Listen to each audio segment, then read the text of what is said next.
Kua tipu na rako, kua puawai na hua, kua waiata na manu, kua tau ti wau, kua tau e.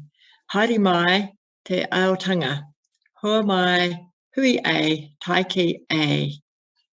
So just an appreciation really for all that we have got here in Westland, on the West Coast in New Zealand, and giving thanks to Atua, to Papa Tuanuku, to ancestors, to who or whatever is meaningful to you, and just incredibly thankful for all we have and recognising how lucky we are to live here where we do. Yeah, thank you. Thank you, Jane, very appropriate. And councillors, if you would like to have an opportunity of presenting a karakia, then please let me know. It'd be good to share that around. But Jane, thanks very much for doing that this morning. Okay, do we have any apologies, Di? Through you, Chair, one apology from Councillor Tūmahai. Okay, someone like to move and someone like to second that the apology be received and accepted. Councillor Cogan moves that and Councillor Hart second. All those in favour? Please say aye. Thank you. Or wave your hand. Thank you. Simon, any urgent items not on the agenda that we need to be aware of? Nothing, Chair. Thank you. All right, let's move on to item 5 in your agenda, which is the minutes of the previous meeting, which was on Thursday, the 24th of February. They've been circulated in the normal way via Microsoft Teams, and you had the opportunity of looking at those. Any issues or comments about those minutes? That being the case, would someone like to move and second that the minutes of the ordinary council meeting held on the 24th of February 2022 be confirmed as a true and correct record of that meeting? Someone move, please. Jane, Councillor Neal and Councillor Martin.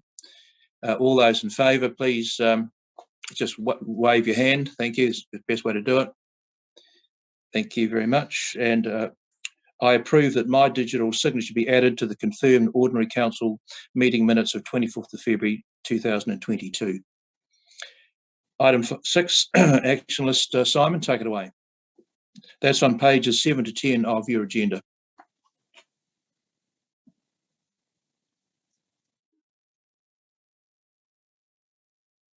Can't hear you, Simon.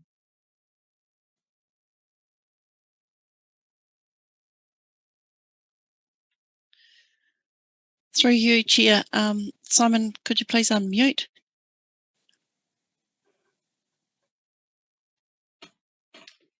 Charge myself $2 for that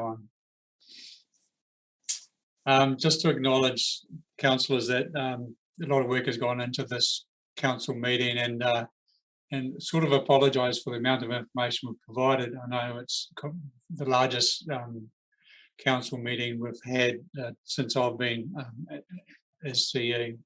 So we'll go through it slowly but comprehensively. Just regards to the action list, point 1, Canary School. We have made some progress in terms of that, but we have come to a halt again, unfortunately. The curb and channeling crew, 11 of the 14 have all come down with COVID. So they actually have stalled that work, but they are lined up to come back in the near future. So progress has been made, but the expectation to have this finished by the end of March is unfortunately defeated us yet again. Speed limit review, that process has obviously been adopted by council to proceed in February. What we've decided to do is just to defer that to after the annual plan consultation. We don't want to go out there and inundate ratepayers with a whole lot of consultation working concurrently. So we expect to kick that process off in July if council supports that. Ross Chinese Gardens, progress has been made. Obviously we have the consent. The community is taking the lead on the project delivery. The Chinese Gardens rocks that were removed are now being replaced by a contractor working with the Rennis Group. We've done some work around the channeling, and that's been completed by us. I'm just waiting for the community to start the project around forming the diversion. Revel Street trial, I'll leave that to the council report that we have later in the agenda. Investigation in regards to West District Council head office and also Pakuaitara buildings. That work is now ready for a discussion with councils, and we're proposing to do that at a workshop on the 29th of March at 4 o'clock. Point 6 actually coincides with that as well. Just roading updates. West Roads have started work on Park Street and Hall Street in terms of footpaths, and Ross work will be starting shortly in terms of some deep cleaning. Once again, the curbing and channeling work is tied up with the impacts of the COVID sickness by that crew. Happy to take any questions. Just another point on roading. We'll give a full comprehensive update to council in terms of all subject matters of transportation at the next council meeting. Happy to take questions. Councillors, any questions of the Chief Executive? No questions. Thank you, Simon. Someone like to move and second that the report be received? Thanks, Councillor Cogan. Seconded, Councillor Hart. All those in favour, raise your hands. Thank you. Simon, you're in the hot seat still. We'll move to item 8 on the agenda, which is the staff reports. Firstly, Simon, I just want to thank you for your report. It's probably the most extensive report you've presented in this format. It's extremely comprehensive and gives an excellent description of what's going on in the council. So thank you for the effort put into producing such an excellent report. So I'll leave it to you to a lot of credit goes to my staff for helping me pull it together. So thank you, Chair. I'll take you through the report. I'll take it as written, but what I want to do is just take you through some of the real critical pieces of conversation I'd like to have. Obviously, COVID-19, the changes to legislation have come out last Wednesday. We've made a decision on what that means for council. So we expect that we'll be lifting our mandate requirements from the 4th of April, which coincides with the government expectations as well. Three Waters reform. Obviously, this is creating a lot of anxiety out there in the wider New Zealand communities and also politically. As you know, we have aligned with ourselves with Communities for Local Democracy and working alongside those councils in terms of other models that would work, we believe would work. There was an attempt to get in front of the Minister last week. Unfortunately, that was deferred and now has been rescheduled. Just on other matters, Three Waters, we have obviously the Tamata Arawa, the new regulator, in terms of their draft water regulations. Scott and his team have done a very good deep dive in terms of the gap analysis that we have. What it highlights is that we have 5 plants out there in the smaller communities that will require chlorination components to be added to our water treatment. The other plants, the other 4, already have those components in place and they get used as required. Obviously, this is quite a sensitive matter, but we are purely reflecting what the new regulations are saying. We are challenging some of those recommendations along with every other council in New Zealand, and we'll see where that lands at the end of the submission process. The Hokitika wastewater treatment plant, it may appear that things are stalled on this, but they haven't.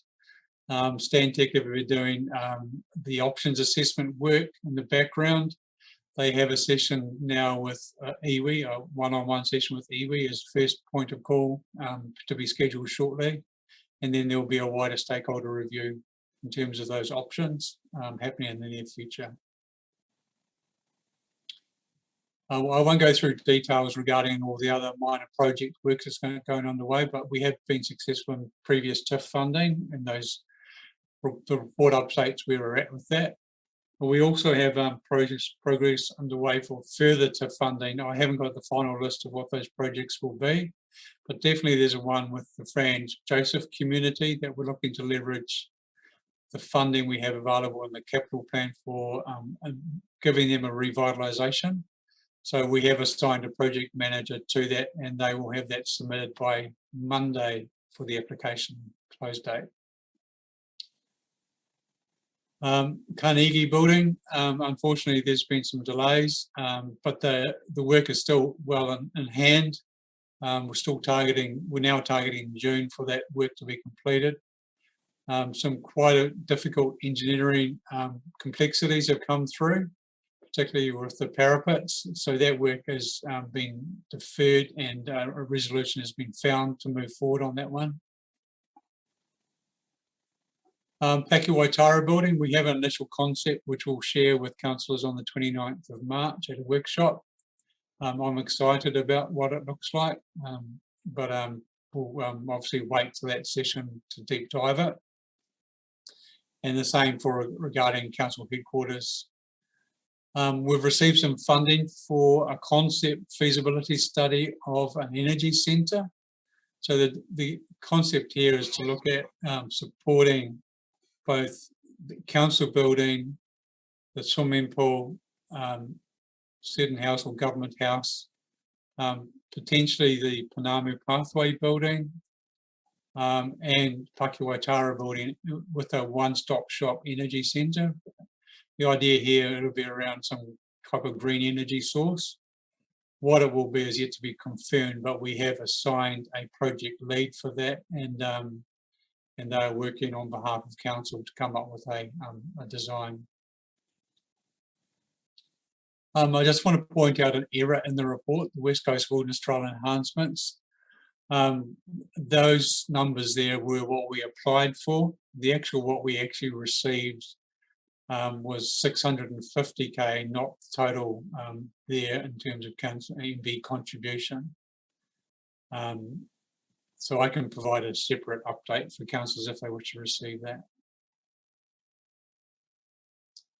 You'll see some updates regarding Cass Square and Wataroa Playground. The Cass Square component will be discussed further at the next planning meeting next week in terms of a bit of a deep dive into that one. The racecourse development. So we have obviously made submissions to the Infrastructure Acceleration Fund. We've had some feedback and further questions going to and fro. So we expect a decision by the end of February, the end of April. And then there'll be final decisions from the Minister between May and October in terms of if we are successful. So that application totals around $3.6 million of infrastructure, which obviously would go a long way to setting ourselves up for a very comprehensive development in that space. Stewardship Land Review, obviously we have another report to council, so we'll defer to that one. Just to let you know, we have the biannual resident survey out there in the wider community. If you start hearing comments or feedback on that, that's probably why. So we do this biannually to gauge how we're performing as council.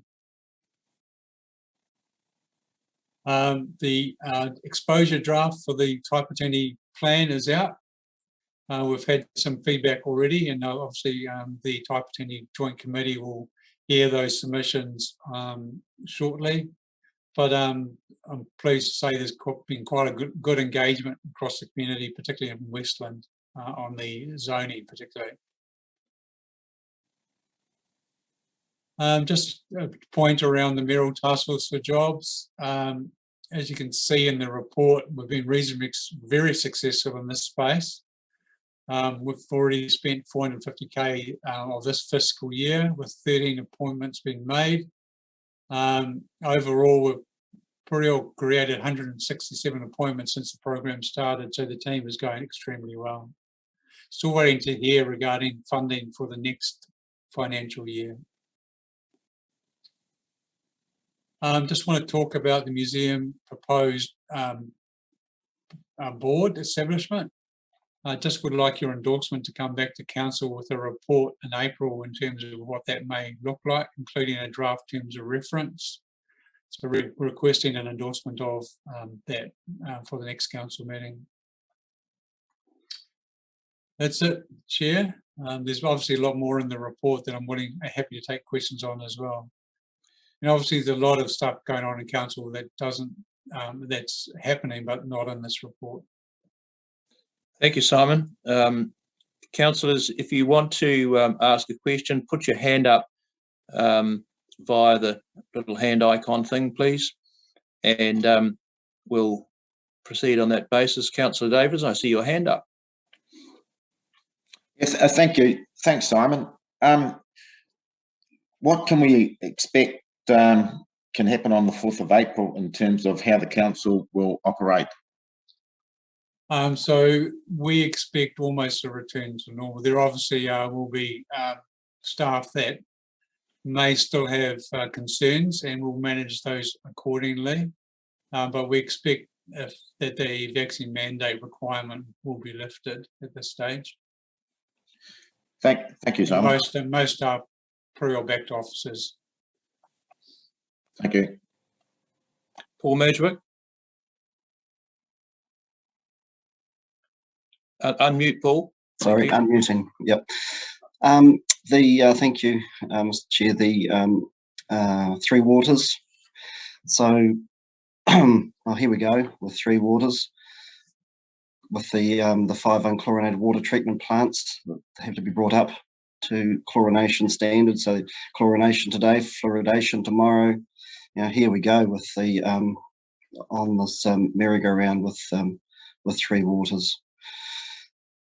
Still, the most insidious piece of legislation that's hit us, but hopefully there's another. We can find another way around it.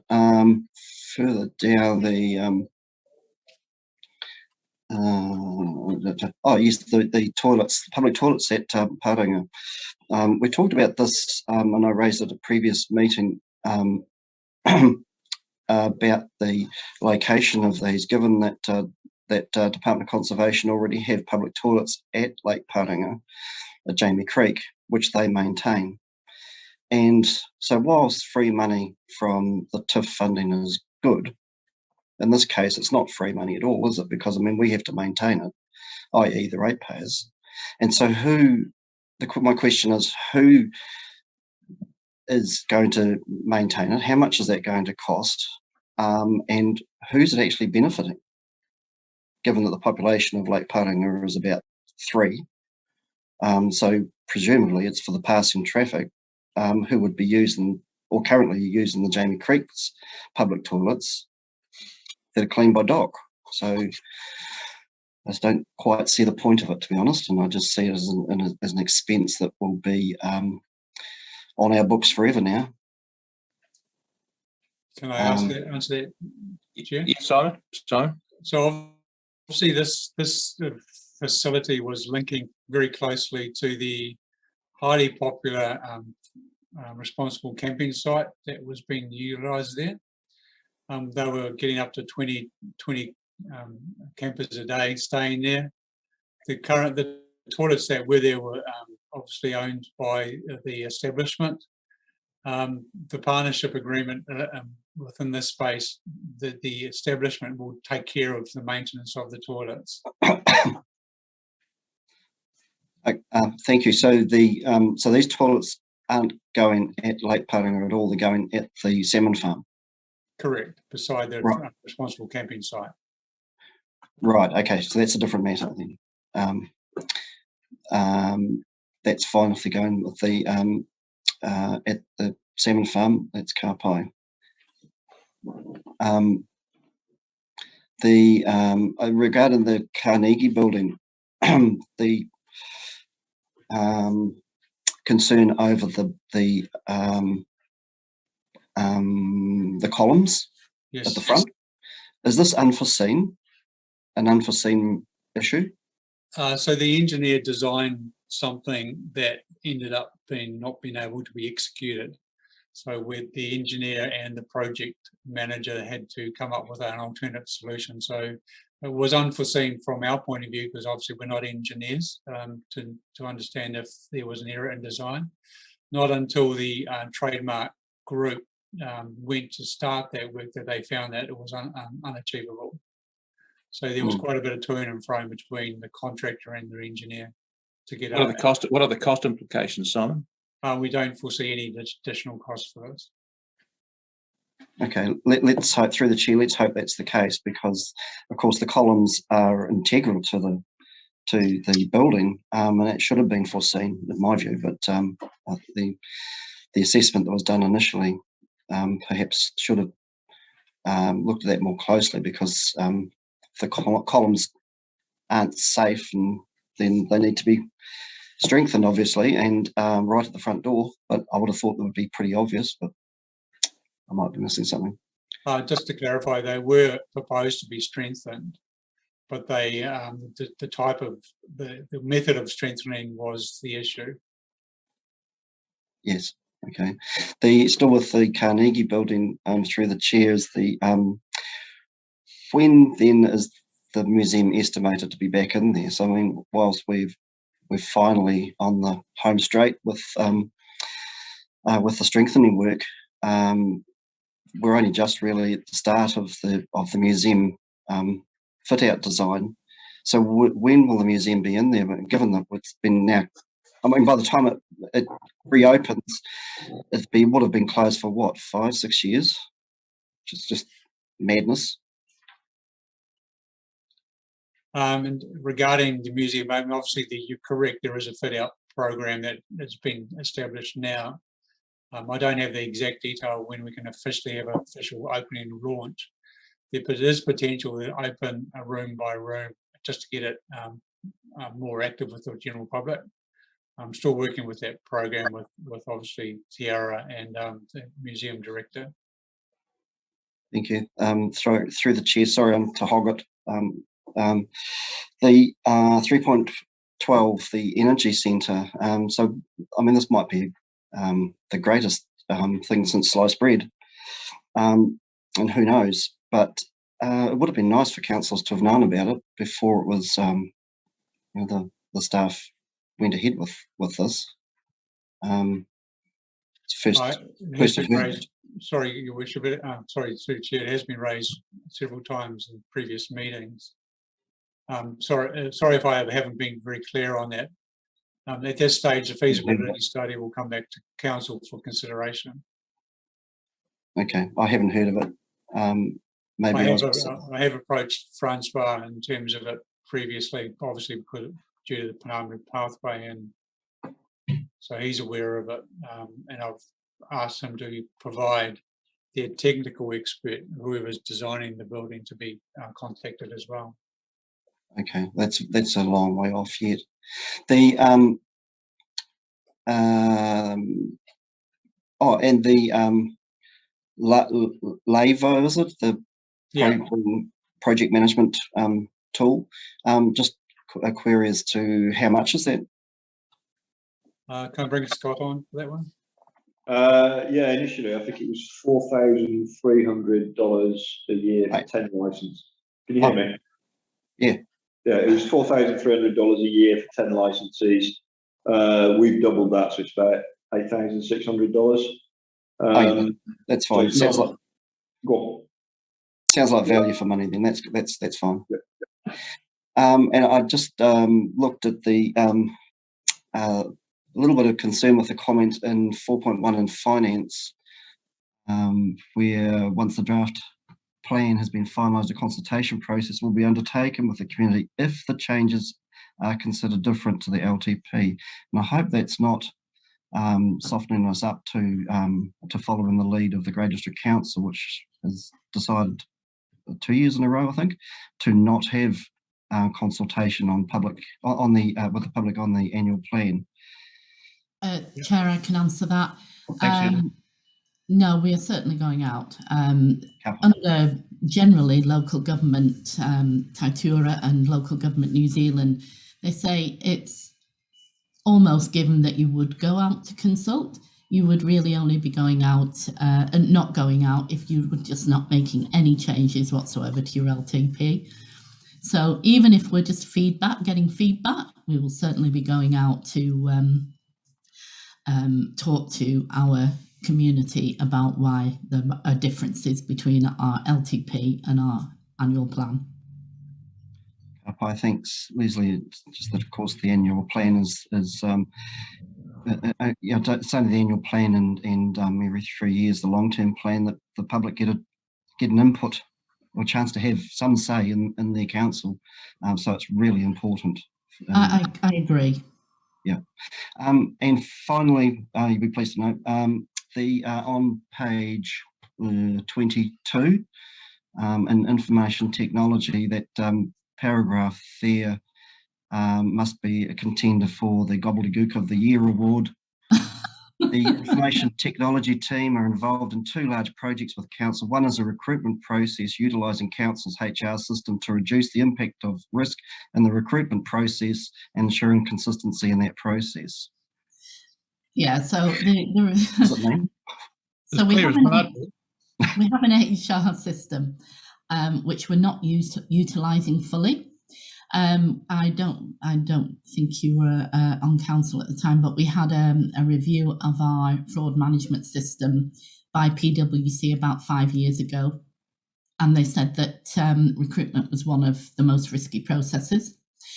And they gave us some suggestions as what we should do, and we are actually utilising that HR system to its full potential to actually implement the recruitment process, and that's basically what that's saying. And it's a risk reduction factor. Right, thank you. Thank you, through the chair. Thank you, Paul. Councillor Martin. Thank you very much, Chair. Very comprehensive report, Simon. I'll just go down and starting right at the top of the report. The first one's COVID-19. I read in the paper that apparently today we're discussing COVID-19. What part of the agenda is that? I don't know where the paper got its information from. It's obviously in the council report, MIC's report only. Okay, well, I might leave that for a moment then, because obviously it's some discussion to be had there. So the Three Waters reform, yep. So David, myself, and Scott are off to Wellington next week as part of Communities for Local Democracy to meet, hopefully, with the Minister and provide a united voice from the sector on the implications of their reform process and give some very frank and clear feedback. So if you've got anything specific you would like pushed through, and I hear Paul this morning talking about fluoridation, I think it's really important that we have that information ahead of that meeting so we can make it really, really clear from our council's perspective what's an impact for us. The swimming pool, I just want to clarify something in that I'm reading it right. The last 2 bullet points, sorry, the last bullet point and then the last paragraph, is that suggesting the pool, the construction can continue out the front where the new build will be taking place, but the pool itself, as it currently is, like excluding the changing rooms, would be able to be open and operative.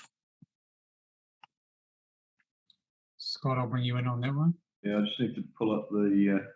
Well, basically it says construction duration for the new build will be 9 months from the close down in June. And then the next paragraph says the stage 2 works program hope to achieve the goal of the swimming pool only being closed for the normal winter shutdown period. Well, that's not normally 9 months. I think that's only about a month. Yeah, no, I think, no, you're right on that. I mean, the period for actual close down will be 3 months, but it does mean that there are elements of the work we can do without closing the pool down. Yep. So just so I'm very clear, and I mean, might not be able to answer it right now, but the pool is now open, and it will be open until it closes in June, and then it will close for 3 months, and then it will reopen to the public. Yes. Yeah. Okay, cool. Because I think that's probably a clear message that needs to get out there now, I think. We have been working with the local communities on this, or the local stakeholders on this. Yeah. No, all good. Thank you. I'm just working my way through the report. team. So sorry, I'm just going down in that order. I had similar questions to Paul regarding Carnegie Building and wondering, so we're talking about the building and the building project being complete, but the fit out project, as I assume, starts just prior to the completion of the structure and then continues for a period of how long? I don't have that detail for you now, so we still don't have a comprehensive fit out program developed yet. Would it be fair to assume that it would be this this calendar year that it would be open, or is it just you just can't provide that assurance? There could be components of it that would be able to be open. For example, I'm putting words in Sierra's mouth, but for example, the luminaries, artifacts that we do have could be made available in some capacity, but it really comes down to the extent of the internal fit out requirements. Okay, so okay, so it's likely to be in the second half of the next financial year that it will be open, fully open. Just through the chair, it's one of those, how long is a piece of string? It has to be an appreciation that in terms of the earthquake strengthening, it is fully just on that. It does not include flooring, it does not include lighting, that's all happening after that. So we have to wait for the current project to finish before we can do the fit out, the first stage of the fit out to be complete before we can do displays. If we are able to open a exhibition area before the end of the financial year in terms of 30 June, we will endeavour to, but we are not going to lock in a date and guarantee that that will be the case. Okay, no, thank you. Is this connected at all to any of the kaupapa around the Paki Waitara building?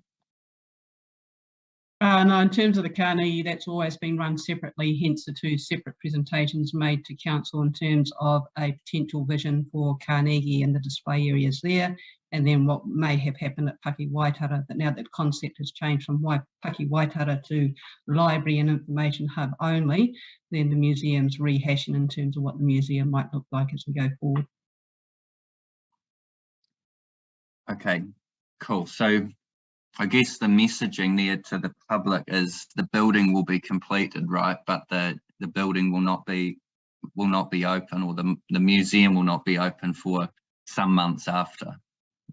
That's correct, not as a grand complete museum. So the intent is to try and get some display areas open, but it's how we work forward on that. Once the internal fit out's completed, then we can start working on the displays.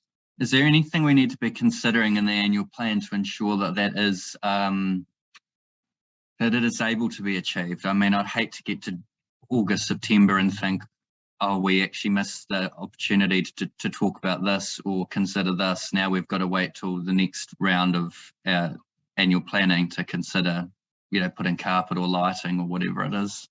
In the bill. There's plenty of funding within the current LTP for fit out at this stage. Okay, I'll leave that there for now. It's kind of as clear as mud, but I think we're all in that same space, so thank you. Paki Waitara coming. Is the council headquarters going to be part of the presentation on the 28th? Yes. Okay, cool, thank you. 29th. 29th, sorry, thank you. So those figures, Simon, are you able to send out those West Coast Wilderness Trail? Because we've had this once before, I think, too, with the figures not being right and being shared publicly. And yeah, sorry about that. No, it's all good. I can give you the details now if you would like. I think just flip them out when you've got a chance. It's not urgent, but it's just probably more urgent for people to realise that that's incorrect. The Cass Square playground, this project brief and the concept designs, are they able to be shared? We're bringing those to council for the planning meeting round to be discussed. All those concepts are yet to be quantified. So I'd rather leave it to the next planning meeting for discussion on that, if that's okay. Okay, so it just suggests that there's negotiations continuing, which would suggest there's a lot of work. That's with the supplier. Like the playground supplier. Yes. Okay, so yeah, that I don't actually necessarily have a preference of what goes there. I just know that it's a big interest item in the community, and I'm just wondering, is it possible to get? Is it the planning meeting next week that's coming to? Yes, it is. Okay, that's good. We'll look forward to that. Thank you very much. And that'll be a separate PowerPoint or something shared, will it, by? Yes, correct. Yeah, by Scott. Okay, cool. Thank you very much. The flag tracks look really good. Well done, council. They really do look good. So do the lights. So do the heritage lights down at Gibson Quay. They're really, really, really looking good. So that's a big pat on the back to the team involved in that work. I think it's really obvious. It's relatively cheap, and it's made a significant impact. So well done. The Stewardship Land Review. I mean, we've got the agenda item here today to talk about. So I think might leave my comments on that till then. And as I worked out the same about gobbledygook, Paul, on some of that, but I think I got the gist of what Leslie had said about the HR system, so that's really good. The one district plan, and that's really important for councillors to know, is that there's a secondary roadshow occurring for unstable land, I think, and flooding. So that's occurring from the 11th of April till about the 14th throughout the West Coast. So there's a drop-on centre event in Haast and Okareta, Mahite, Bruce Bay, Franz and Hokitika. So if you are talking to anyone about TTPP, please let them know that there are drop-in sessions coming up mid-April, and they can have the plan explained to them, and they can also have their voice heard on their feedback in person. But that's a significant body of work, and that's going to be, I really would encourage councillors to have a good read of that exposure draft, because even if you just simply go on the e-plan online and type in your personal address and just look at the impacts it has on even your area and your properties, to give you an understanding of how that e-plan actually works, because I know certainly getting a lot of feedback on the plan, and it's taken a lot of our staff resource and time, so I really appreciate that, Simon, Fiona and your team. Thank you for that work. The Creative Community Scheme, I just want to highlight that closes on the 4th of April. So if you are aware of any community groups that you as councillors sit on and talk to, and they considering arts projects or creative projects for their community, it'd be really cool to get those applications in. And Sarah and through TC, they're really able to, to support and guide those community groups. So we got more money this year, so it'd be great to see that utilised and deliver some good outcomes for the community. Well done in MTFJ, Simon, Bruce. It's a great achievement for Western TC, you leading that community service team, and Charlotte, thank you for your work in that area. It's made a significant difference, and I think we're in a much better place as a district because of that work, so thank you. The Museum Establishment Board, Simon, are you wanting feedback on that as part of this report, or? So purely endorsing for council to receive a report in April on the concept. So I'd rather just agree to request staff bring a report to council.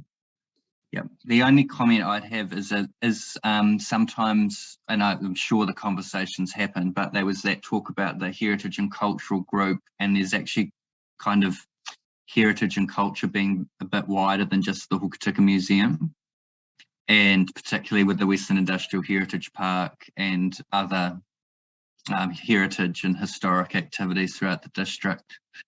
And also maybe finding a home for that Heritage 2023 body of work and a group of people to drive that, which is... I'm aware that Heritage 23 has got a project driver now with Destination Hokitika standing up and taking the lead on putting that together. Cool. Yeah, so it's all interconnected, but it's just. I agree. There's a lot of groups within the Westland and West Coast in terms of heritage. This one, the proposed for the museum is to provide some real focus and leadership in that space, particularly over the next 3 or 4 years. Cool. And I'm not going to ask it now, but I'll ask it at the planning meeting, but I'm flagging it now around the interpretation panels and the wayfinders and the directional signage. Please expect some questions from me on that at the planning meeting, because it's alluded to in here, but just for time, keep moving. Yeah, it's definitely on the agenda for that. Cool, thank you. So through the chair, when is it appropriate to discuss council's response to the change of, or the government's change in relation to COVID, and how council is proposing to respond to that? You received my position yesterday, or our position yesterday. I'm happy to take any questions on that. Do you have a comment you want to make about it, Latham? Oh, I just think that I was just talking to some councillors, and I just think it needs to be an opportunity for us to discuss it. It doesn't necessarily need to be right now. It doesn't need to derail the meeting, but I think that there is enough. I think we just need to have a chance to talk. Okay, good time to do that now. What do you want to say, Simon? At least Latham. I'm just trying to understand council's position. I see the press release yesterday that came out, and so I obviously understand what that says. But I just wonder if there's other information maybe we're not aware of, and maybe why council is taking that quite conservative position when Grey District Council, for example, has opened up a lot of their facilities to the public, particularly their swimming pool, their library and their customer service. And I think you remember me asking a fortnight or so ago at our executive briefing around particularly access into the building, just into the foyer to pay your rates and stuff. And I understand that can be done online. I'm just trying to understand council's thinking around health risk and health exposure for someone coming into that building, which is generally a low traffic area compared to the likes of some large retail providers in our community, and the risk of transmission. I'm just trying to get my head around and understand your position on that, Simon, especially, I mean, there might be other information we do not know. I'm not aware, we probably can't discuss individual staff members and their concerns, but I'm just struggling to understand why you would need a vaccine pass to enter the building, to walk to a reception desk that has a glass screen down on it, and pay by contactless transaction your rates bill. Simon? I'll defer to Tiara, who's taking the lead on this on my behalf. Good morning. Good morning all again. So in terms of the risk assessment, as you're all aware, what we have done is put in a robust process to protect the staff in terms of split shifting the staff. As you're also aware, we have a very minimal staff availability, particularly in terms of customer services for front service desk and council, and also in terms of the library. By leaving the VCP requirement in place, it ensures that in terms of vaccinated people who have been coming in, who have no qualm against wearing a mask or following instructions, that additional barrier is in place for our staff as well. Fear is in terms of increasing risk by removing the VCP requirement at this stage. We will get those of the anti-vax mind who will come in not wearing masks, whose behaviour, we're not putting everybody under the same ballpark, but the behaviour of some that we have seen, not just in Westland, but in terms of the wider West Coast, is not acceptable and puts staff at risk. So we are comfortable also based on the fact that there's still increasing cases, not only in Westland, but the whole West Coast, to follow the line in terms of Ministry of Health, to wait for the final changes on the 4th of April, and then lift in consistency with the rest of the country at that point.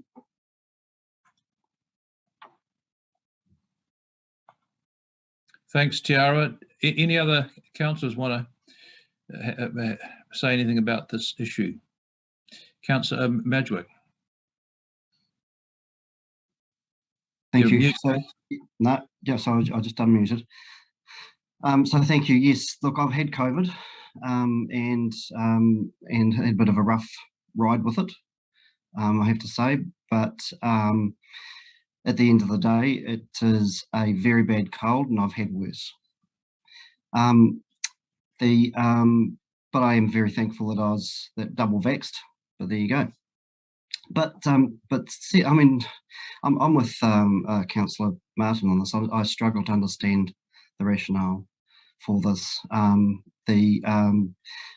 Look, the whole response nationally is just overhyped, overblown, overplanned,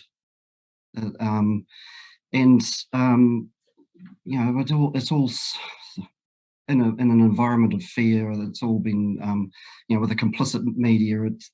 It hasn't helped. I mean, honestly, regarding the vax passes, they were never going to work, in my view.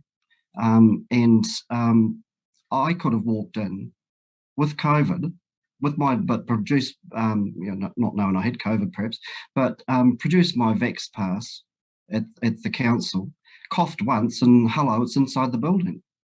And then half an hour later, it could be the staff that have turned away someone because they didn't have a vax pass, goes down to the supermarket or the service station to fill up with petrol, and right alongside someone that's not vaccinated and has no vax pass. It doesn't make sense. Never did make sense, and I just don't agree with it. I think it should be lifted immediately. I just don't agree with this whole environment of fear. I don't agree that there is. I think the response has been too much, and I'm all about safety for sure. But you know, there are limits on that, and to you know, be kind as you know, we've all been urged. Well, there's nothing kind about this. It's inhumane. It's cruel, and these are our neighbours and our friends and rallies, and you know, as I say, in one breath we're turning them away because you haven't got the vax pass, and next minute you're downtown rubbing shoulders with them almost at the supermarket. Crazy. Anyone else want to say anything about this particular issue? Councillor Kogan. Yep, thanks for that. So this was part of what I did have down on some of my points that I did want to actually raise today. And I'm actually also in full agreement with Councillor Martin and Mr. Medwick around the whole business with the whole COVID. And my perspective is that we have done our time. We have, I believe, throughout New Zealand and, you know, focused on here and for here, done our best and been as conservative as what we possibly can. We've put all sorts of measures in place. There's been the ability, you know, with Simon, with the staff, to be able to work from home. I understand all of that, but there's got to actually come a point where then we've just got to start moving on. Now, I think for a while, we've all been, you know, seeing that it was, for me, it was no surprises when they made their announcement on Wednesday around lifting some of the mandates and stuff. I think that we need to be seen to be getting back to normal as we possibly can now, as quickly as we possibly can. The reality is people are still going to continue to get COVID. That's just the reality. We can't escape that whatsoever. So, and I just think these restrictions around also, you know, staffing for the front counter, you know, and just only over that portion of hours a day and stuff, it just all needs to go now. And I also, with my 2 cents, would like to see as quickly as possible as many of the staff from council back working within the building beside each other. It certainly worked and helped to be able to work remotely up until now, But, you know, we're like any business, you've still got to get back to the point where you do go back to normal. I can understand at times it will be necessary to need to work from home, but I think that the majority of the time, you know, we need to get everything back to normal, including, and for us as councillors, getting back to sitting back around that council table. Thank you. Any other councillors want to address this particular point? Councillor Hart? I just support Councillor Cogan's around, especially around council getting back to chambers. I do struggle on Zoom, and I think getting us back around as a team would be of great benefit for the remainder of this triennium. So as soon as we could do that, that would be awesome. Thank you. Councillor Davidson? Yeah, thanks, guys. I certainly support Councillor Cogan and Hart and Martin in terms of getting together, and yeah, right behind what they're saying. Thank you. Simon, that's a fairly clear expression of the views of councillors, a majority of councillors. Sorry, sorry, James Simon. put a hand up. Oh, sorry, Jane. Sorry, yeah, Mr. Jane. Thank you, Chair. Look, I do absolutely hear what councillors are saying. However, I think I'd like to acknowledge the personal sacrifices that staff have made, because I know that's impacted their personal lives as well. They've been asked to limit contact in other areas, and thank you for that, guys. And I think it's not, we all recognise that we're not going to necessarily be able to avoid it, but we've slowed it down a lot. And I think in this way, West Coast is still behind a lot of other areas in New Zealand, aren't we? And keeping it slow for another couple of weeks, I think will just aid in providing those services. So yes, slightly different. I mean, I'd love to be around the council table now with everyone, but I totally understand that if staff want to continue to keep that distance and keep their two teams to increase the chances of being able to continue those services, I get that, and I wouldn't like to be directing them otherwise in that way. Thank you. Thanks, Councillor. Simon, how do you suggest we proceed? So, obviously, council employs me to do a job. Part of my job is to make sure the welfare of my staff is optimised and prioritised. I acknowledge that there's a frustration out there to get everyone around the table again. All we're asking for is one more week than opening on Monday, for example. So I don't see that this is going to compromise anything in terms of council delivery.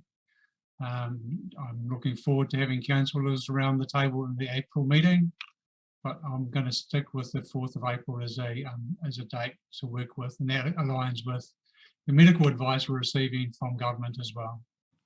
And also knowing that West Coast numbers are still growing. Thank you, Simon. We'll leave the discussion at that point. I think that's within Simon's purview to make that call, and let's move on to discuss the balance of the Chief Executive's report. Councillor Cogan, your hand is still up. Do you have other issues in relation to the report that you wish to raise? Thank you. Okay. First of all, Simon, thank you very much. That was a very comprehensive report, but it actually, to be honest, was really well written and really well explained about the various areas. I'll just quickly run through some of the questions I had prepared on some of it. And some of them are very brief. The Casquare toilets, when are we looking at them going in?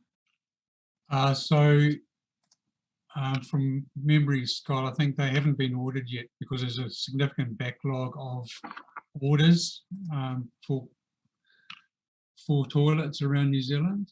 Yeah, I can't add to that at the moment. Yeah, I can get a detailed update at the planning meeting because it'll be discussed there again if you would like to wait. But I can get you an update directly. Yeah, just be good to get an update and a timeline on when some of this stuff on Casquare, you know, we're looking at getting underway with that. Yes. Sorry. Now just a question too. So I see that we're looking at getting the beach access ramps put in. Yeah. What do they mean by beach access ramp? What is that going to look like? So if you recall, councillors, the concept around West Lock was proposed with the TIF application quite some time ago now.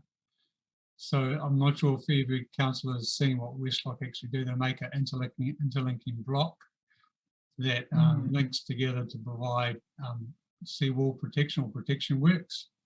We're going to use that same philosophy to build a ramp, which is pretty well, I would say, indestructible to a certain degree, but Mother Nature's always can. Were we given were we sent a link that showed what that looked like? I'm sorry, if I have, I can't find it. I can send that through, councillors. It's part of the application we made for the TIF funding.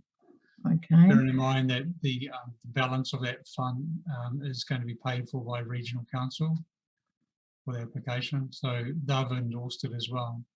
Yep, no, that's cool. Now the old Christchurch Road, I know that, you know, we've fallen short, and it does look great. It's made a big difference. But so is our intention to still continue to find external funding to get that job finished? Or I know that we have had conversations at a previous council where you weren't really sure whether there was any other funding out there at this stage to be able to complete that works. It's very unlikely at this stage that there'll be any further funding for particularly local road upgrades. The NZTA budget we get annually, or every 3 years, which is split up annually, goes towards significant works. We will be chipping away at getting the 4-odd-K that has been already formed sealed over the next 2 years, but we don't have a budget now to do the rest of it. Okay. All right. Now my next question actually was going to be around the workshop on the council headquarters, but we are going to do that on the 29th. Is that correct? Correct. That will be at the same time as the Paki Waitara? Correct. Yeah, and I do notice further down in the report, I've just signalled around the community development with MB and the Te Wahora King Haparu program, sorry for my pronunciation, and there being a new role within council around that, but I guess we'll elaborate on what that would look like when we talk about that further down. Yes, correct. Throughout the day. Another question too, why is the library struggling to recruit? Why? Yeah. Like a lot of areas, recruitment is challenging right now. We've held off until we come on the other side of the current constraints, but we are got an application out there for staff now. So is this for a specific, someone to be trained in a specific area at the library that we're having trouble to recruit? TC, can you answer that for me, please? Yes, Chief Exec. In terms of, there's been a variance of roles, and as a result of COVID, there have been some that have resigned to move back close to home. Some have gone back to Nelson and other areas in New Zealand. And in terms of some of the preferred candidates, they've been limited in terms of their ability to travel. So there has been one potential recent appointment who's been stuck in Australia and hadn't been able to get MIQ. So we've had to either hold off on interviews or processes and the likes to try and get people through. But it's merely been a timing thing in terms of shortness of staff and focusing on the priority services we're able to deliver under the current environment. but all vacancies have now been advertised for and either currently open for applications or we are considering applicants for appointment. Right, so some of these positions were they quite, you know, were they something that you had to have quite a lot of training behind you and to be able to, for the appointments advertised? For some of it, it's beneficial to have people that have library or similar experience to bring into the rank and file, particularly in terms of being able to provide cover for the likes of the library manager when they're away, or other key staff as well. And then one of the, or two of the others are those that have been funded through Aotearoa Libraries Network as well, with their term coming to an end in terms of funding from 30th of June. Once that funding is expended, then it's what might other roles look like in the library and how will they be funded. Yeah, look, and it's only a suggestion from me, but you know, maybe it's something to be considered within the roles that are currently at the library, that, you know, there's like an in-house, you know, ongoing in-house training on existing staff and new staff as they come through. So, you know, that we have the opportunity to be able to move up. Thank you for that, Councillor. We did have that in play, but those are the two people that left, unfortunately. Right. Okay. All right. No, that's just want to bring that up.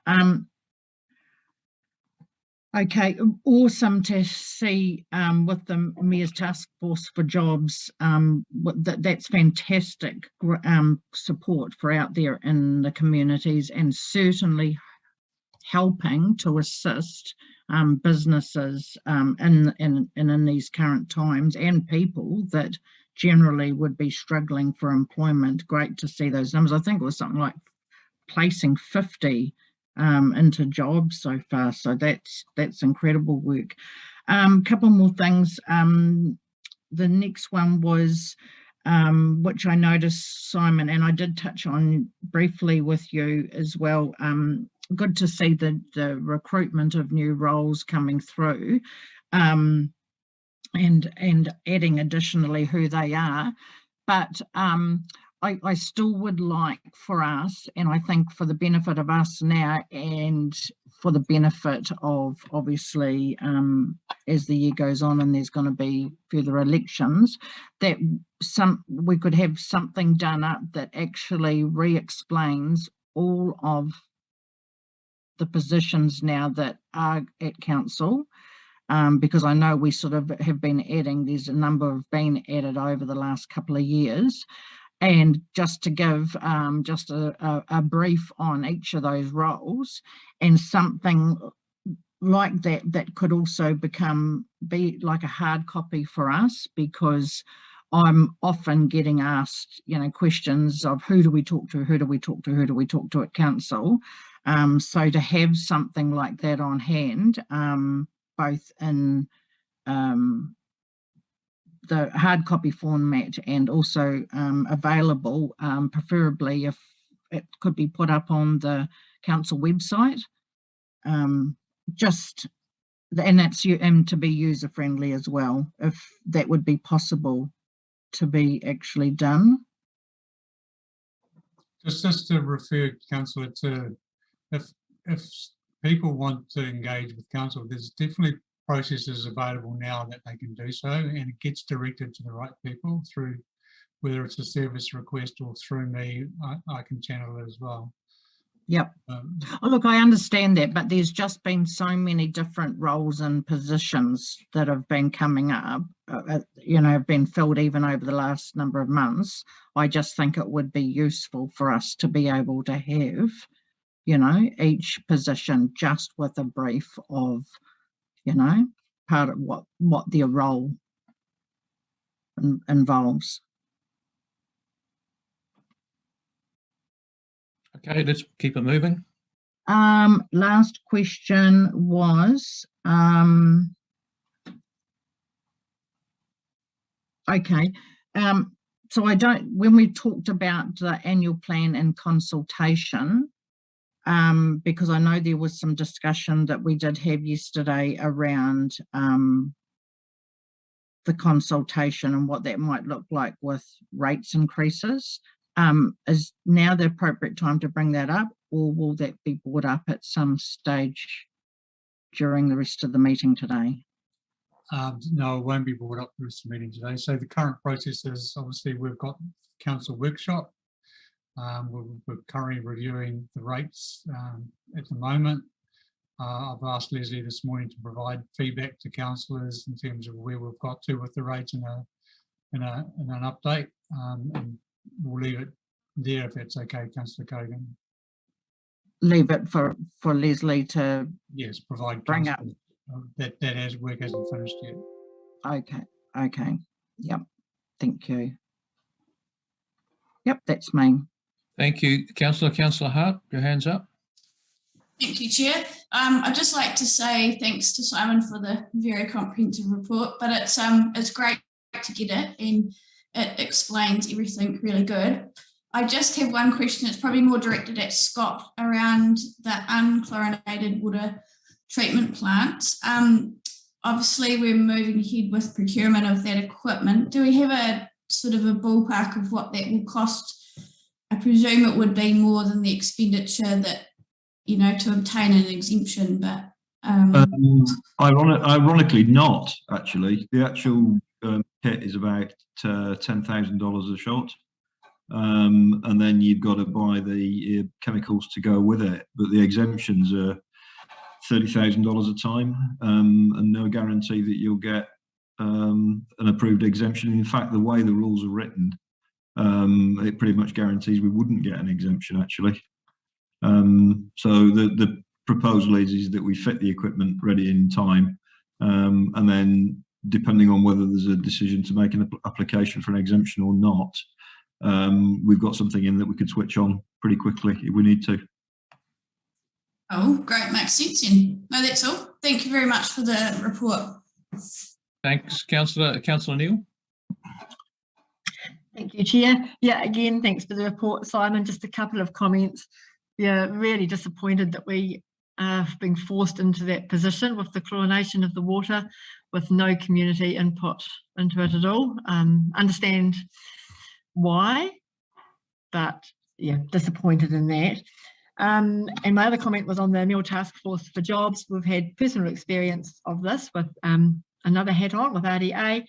Absolutely fabulous team to work with. Thank you to Charlotte and Lydia, and hugely beneficial to both the businesses and to the people that we're employing through that. So yeah, thank you. Thanks, Councillor. Paul, you want another crack? Just a comment after a councillor raised about the staff vacancies. So I'm just wondering whether the council will be inviting any staff members who lost their jobs because of not having vaccination will be invited back. I can't go into the details of if those were affected during the process. Obviously, there's HR constraints around that. Just leave it there, but definitely it'll be open to everyone. We haven't decided yet if the vaccine passports will be a continuation process regarding future recruitment. I'd hope not, but that's my personal view. Thank you, Paul. Councillor Davidson. Yeah, thanks, Chair. I just want some clarity on those Paringa toilets again. Just exactly whereabouts are they going to be situated? Paringa toilets? Yes, that's correct. Yes. On the same side of the existing ones, so the old ones will be removed and they'll be put. So at Paringa Salmon Farm, I'm not sure if you're familiar with it, Councillor Davidson. No, I'm not familiar with the toilets at the Salmon Farm. Whereabouts were they? So where the car parking is, as you park beside the cafe, it'll be actually straight across from there. Oh, okay. Thanks very much, Simon. Cheers. Okay, councillors, I think all the hands are down, which means we've discussed and responded to your report, Simon. Again, thank you for it. So we need to pass a resolution accepting and receiving the Chief Executive's quarterly report dated 18th of March. And Simon, you also, in the agenda, requires a resolution that a paper be prepared for the next council meeting regarding the establishment of the Museum Trust Board. Yes, You want that resolution passed as well? yes, please. All right, so would someone like to move both those resolutions as set out in the agenda? Thank you. Councillor Neal is moving that. Someone like to second those two resolutions, please? Councillor Cogan, thank you. All those in favour wave at me, please. Thank you, passed. All right, we'll move on to the next item, which is the West Coast Civil Defence and Emergency Management Revised Partnership Agreement. Simon, this is a matter for you. I read the agreement, or attempted to read it, found it chock full of acronyms and so on, and found it quite hard to fully understand. I'm wondering if you can, in a nutshell, explain to us the purport and effect of this agreement. Yes, thank you, Chair. Obviously, just like to take you back a little bit in terms of history. The last agreement was 2016. Civil defence has moved a long way on the West Coast since that. The current formation and the way the current civil defence team operates is not reflective in the agreement. Last August, Joint Committee requested a independent review to be conducted. That was undertaken by a gentleman called Chris Hawker. Chris Hawker used to be the Director of Civil Defence of Otago, so he comes with a critical background. He undertook it and presented back to the Joint Committee on the 5th of November. There were 40 recommendations in there. One of them obviously was to bring the partnership agreement up to current standard and best practice. So this is what that new agreement is. So what it does is pretty well highlights the roles of the various components in civil defence, who's responsible for what, and outlines how it would work under an event. It also highlights the financial process around securing funding on an annual basis for civil defence on the West Coast. And it aligns what the three councils under the same umbrella, so that we're all working under the same set of rules. Effectively, that's what it speaks to in a nutshell. I know it's quite technical in nature and there's a lot of different components to it. It has been fully critiqued by the Joint Committee and also by the Chief Executives, and been workshopped as well. So I'm comfortable with myself where it sits right now. And do you think it's going to materially improve our civil defence capability here? It helps clarify the various components of it, and particularly how the group operates in an emergency and the powers that come through. There's been a lot of ad hoc approaches in terms of the last few years, how the civil defence has been operating in terms of decision making. This actually clarifies what roles each person plays or each group plays in that. And specifically, what's the implications for Westland District? No implications really. This is the way we've been operating for quite some time. Okay, thank you. Councillors, any further questions on this agreement? Paul. Thanks. Thank you, Mr. Chair. So the key to civil defence is feet on the ground, in my view, and you know, and being nimble and the being able to respond, you know, effectively and quickly and everything. Not to overreact every time there's a heavy shower of rain. You know, so that's the danger of it, in my view. So I don't think that the civil defence on the coast generally has been nimble. I think it's been clunky and overreactive, layered with bureaucracy, and so this is a move to strip away some of that and streamline it. And so I think it's a good move. Just through the chair, just to comment, I think Paul's correct. It has pretty well oversteered and understeered various ways we've been managing it. It's fair to say that it has improved significantly since going back since the formation of a group civil defence team. And there's a lot of room for improvement, definitely. There will be a controller campaign going out there to find new controllers and also staff that can operate in the civil defence emergency. So that's a big piece of work that's getting developed right now to actually execute in the very near future. Thank you, Simon. We need a resolution as per the agenda. Firstly, that the report be received, and secondly, that Council endorse the West Coast Civil Defence Partnership Agreement by signing the document. Would someone please, if you are minded, thank you. Bruce, the Mayor, has moved that. Someone like to second that, please? Councillor Hart, all those in favour, please indicate. Thank you very much. Both those, just so we're clear, both those motions are carried. Just one matter, councillors.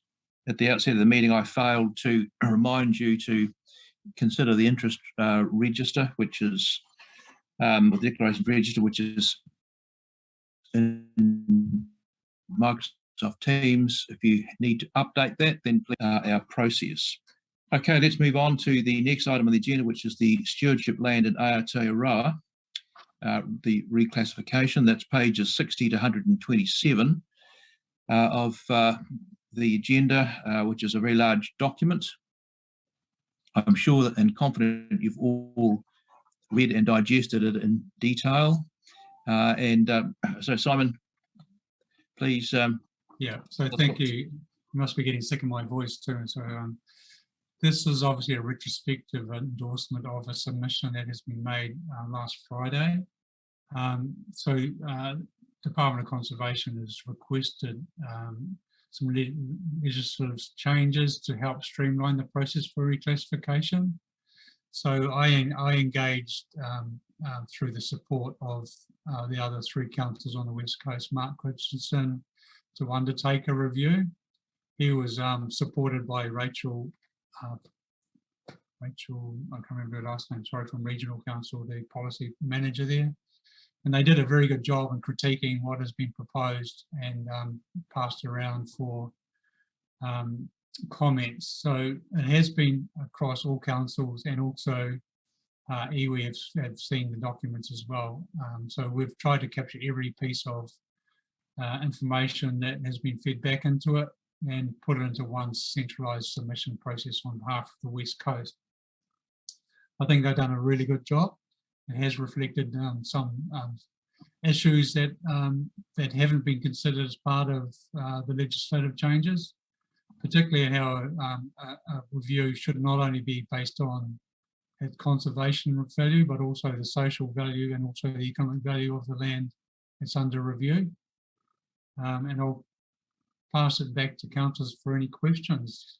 Chair. Simon, when I looked at the report, I was fairly amazed at, well, looking at the map, the sheer amount of stewardship land in our district is pretty phenomenal. Do you think any other districts have a similar proportion of their land in such tenure? His worship knows this better than I do, but I think we're the largest by a long, long way. Yeah. So this has real significance for us, doesn't it?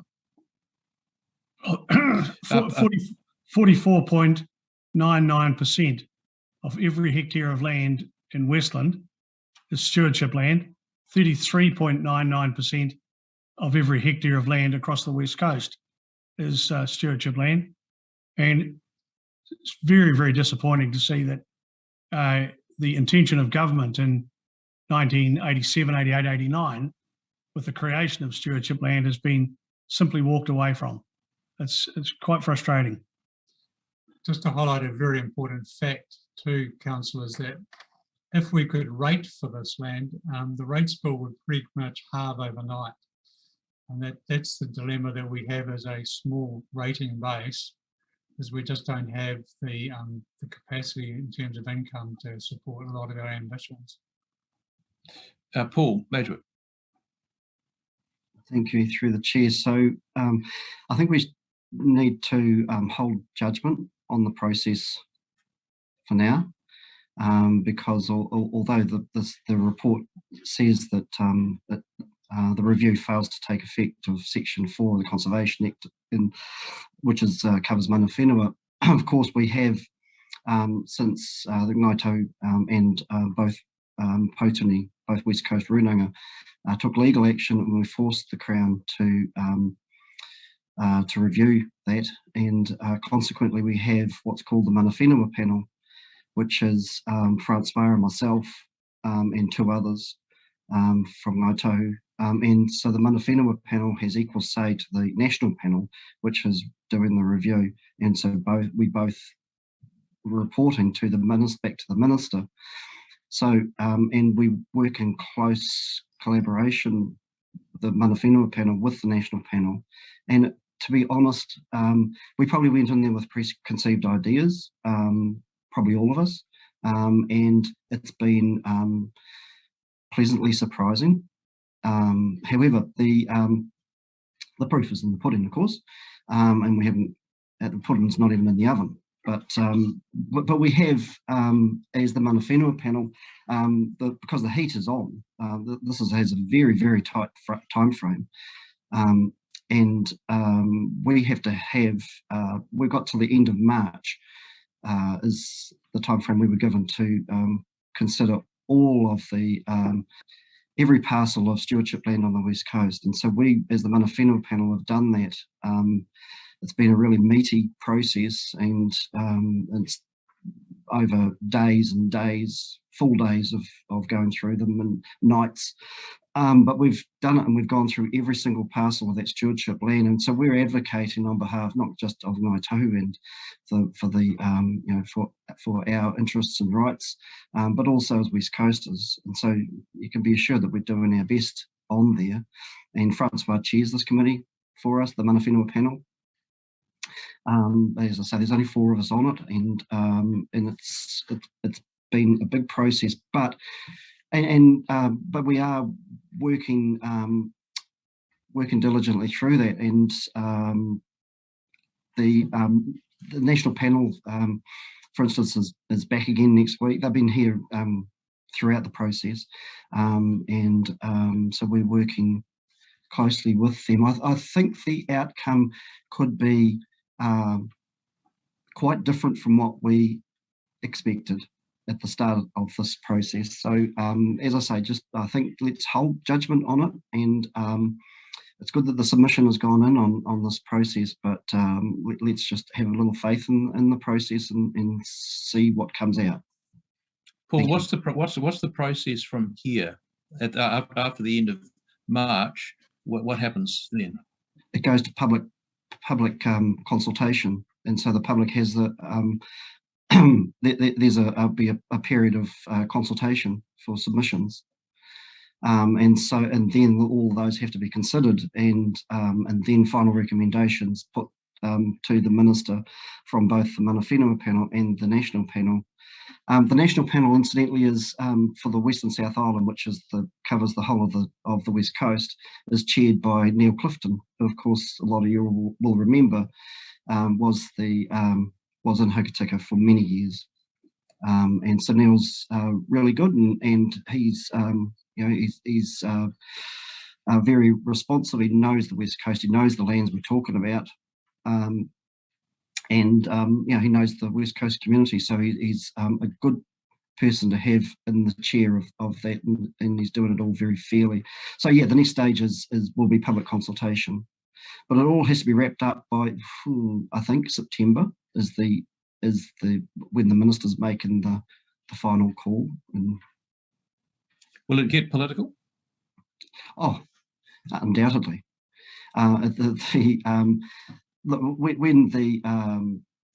When it goes to public submissions, that's when all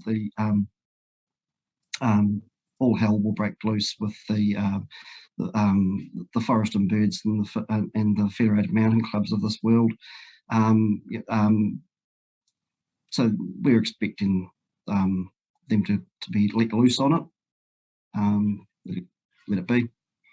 But the government is determined that that's going to be completed in this term, and hence the time frame, of course, because come September, then come 2023, you know, my understanding is they're not permitted to make big changes like that so close to an election. Yeah. Okay, councillors, anyone have any input or questions about this?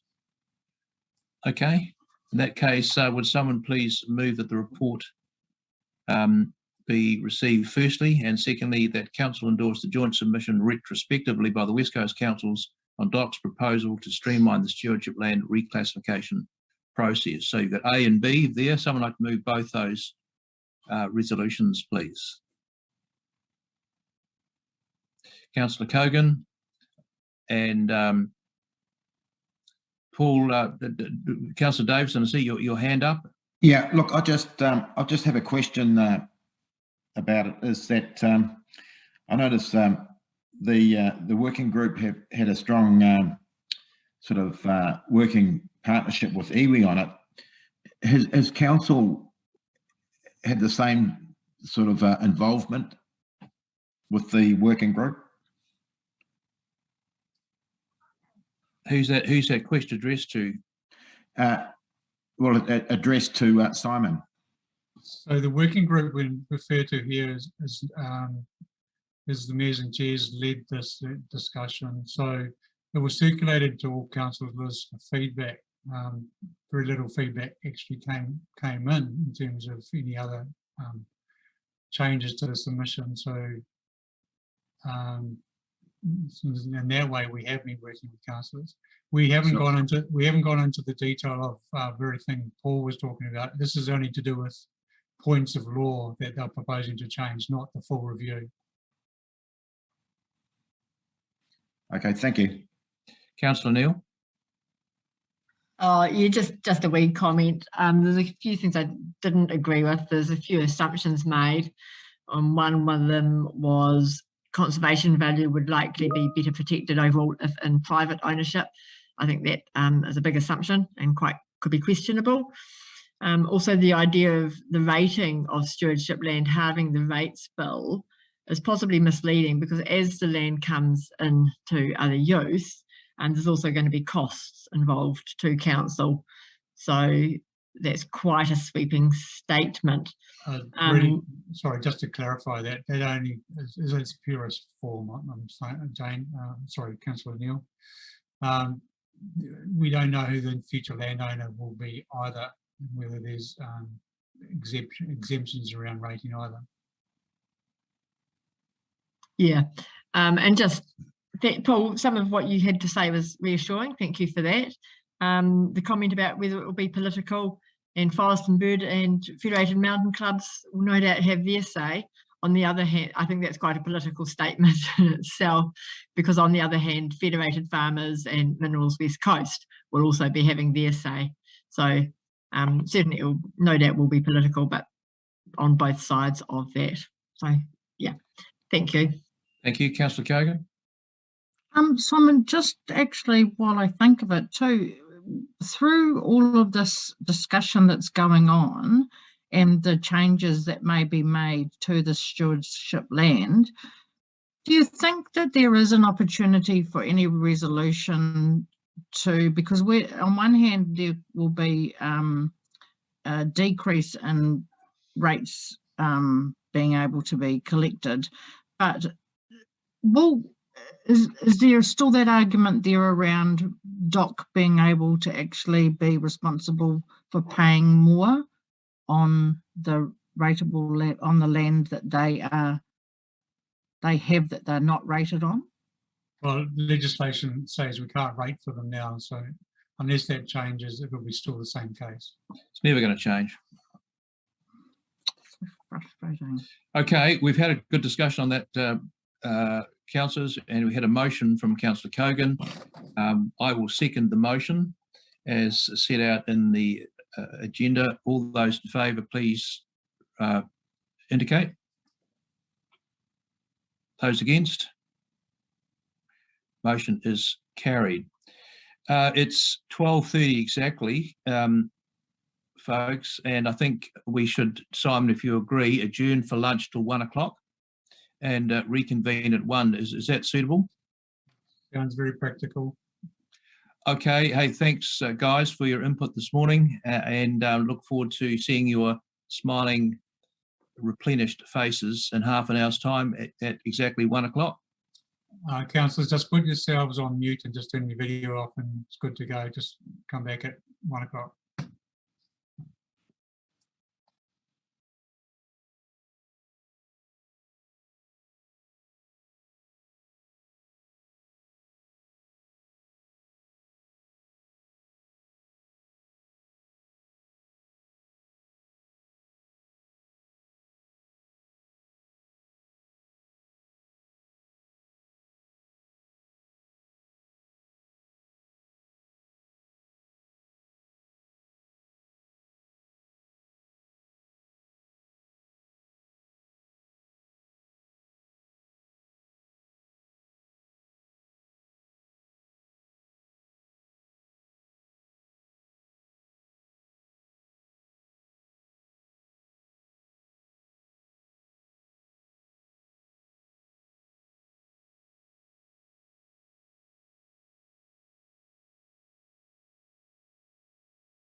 Martin connected? You have Councillor Davidson, Councillor Cogan, His Worship is connected, and no Councillor Martin yet. Okay. All right, let's fire things up, Di. Okay.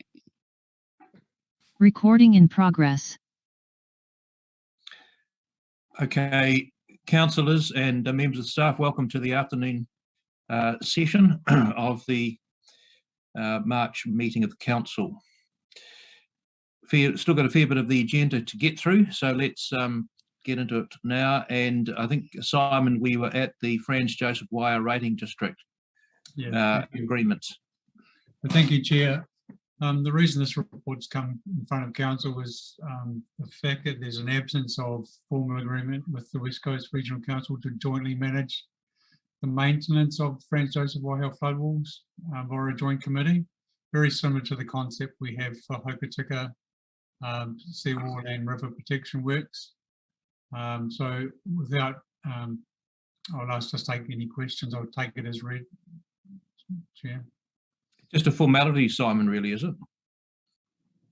Obviously allows our two South Westland councils to be on an oversight committee to oversee this work, oversee the management of protection works.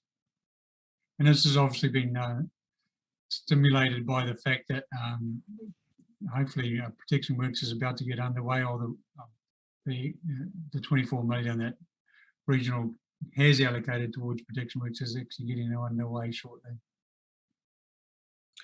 Councillors, any Councillor Hartshorn? Yeah, through the chair. Simon, what's this to form basically the one rating group, is it? It'll be under one rating group, yes. Yeah. Okay. And you said 24 million, but it's 12 million, is that correct? If we include Southside, obviously it's yet to be confirmed. I'm just going from terms of the total fund that Regional Council received. Definitely 12 for the North Bank. Yeah, okay. So I'm just, there is a fair bit of concern down here, but the whole the structure needs to happen in my mind, but there's a lot of people that have been waiting for replies from the regional council and everything about this one rating group and have not had any replies. I know that's a regional problem, but there has been very little input to the local on this. It's been pretty much forced upon the local. So I'm just wondering, we're signing up to this one stop thing, or this one rating group, and they're going to spend 12 million on the north side. We're signing up to the other side as well, is that correct in that? This is purely the term. This is not to do with signing up to the works. This is just signing up to the governance oversight for the management of the Waiho protection works going forward. Yeah, which is the same thing. In reality, is we had a rating group here that has just been annihilated by regional council that worked quite well, and we only covered a stretch of 400 metres that the business group or the Franz Joseph Township covered, but now we're covering all of the future works, yes. And yes, and like there is a bit of unease about it. I'm just trying to get a better picture of it. Like the government has not come through on what they're going to do on the south side. Is this rating group going to be up for a great lot of money, which you probably don't know, but we're, as the north side, we're already got to pay $3 million off out of the 12 million. Do you know anything further to that? No, I don't. Sorry, Councillor. Okay. Councillor Hart. Thanks, Chair. I just have a question around the two elected South Westland representation. Given we've only got one, at this point in time, will this take effect in the next training, or will Councillor Hartswood need support from one of us? I definitely believe we could put a proxy in situ until the next one's appointed. I don't think there'll be any pushback from Regional Council on that statement. Thank you. Councillors, any other questions before we vote on the motions? All right, you'll see in your agenda that there are three motions set out there. That firstly, A, that the report be received. Secondly, that the Franz Joseph Waiau Rating District Committee agreement is adopted and signed by the Mayor. And secondly, the Council appoint the Mayor and two elected South-Western councillors to the joint committee. Is that the Waiau Rating? Is it the Waiau Rating District or Waiho? Diane? Should be Waiho. Should be Waiho. Sorry. It says Waiau. I think that's a river up in Blenheim, isn't it? No. If I may, The through the correct chair, spelling Yeah. is the Waiau. correct spelling. Yeah. Oh, is that right? Yes. Okay, I stand corrected. All right, so can someone like to move, please, the adoption of those three motions? I shall move in that case, and someone like to second that motion. Have you had too much lunch, councillors? Councillor Neil's got a hand up, Chair. Thank you. All those in favour, please indicate. Those against? Motion is carried. Thank you. Financial performance for February. Lindley Truman, is Lindley there? Thanks, Lindley. Thanks, Lindley. You know the drill. We'll leave it to you. Thank you. Good afternoon, councillors. I present the financial report for February through the chair. I'll take it as read, and through the chair, I'll take any questions. Councillors.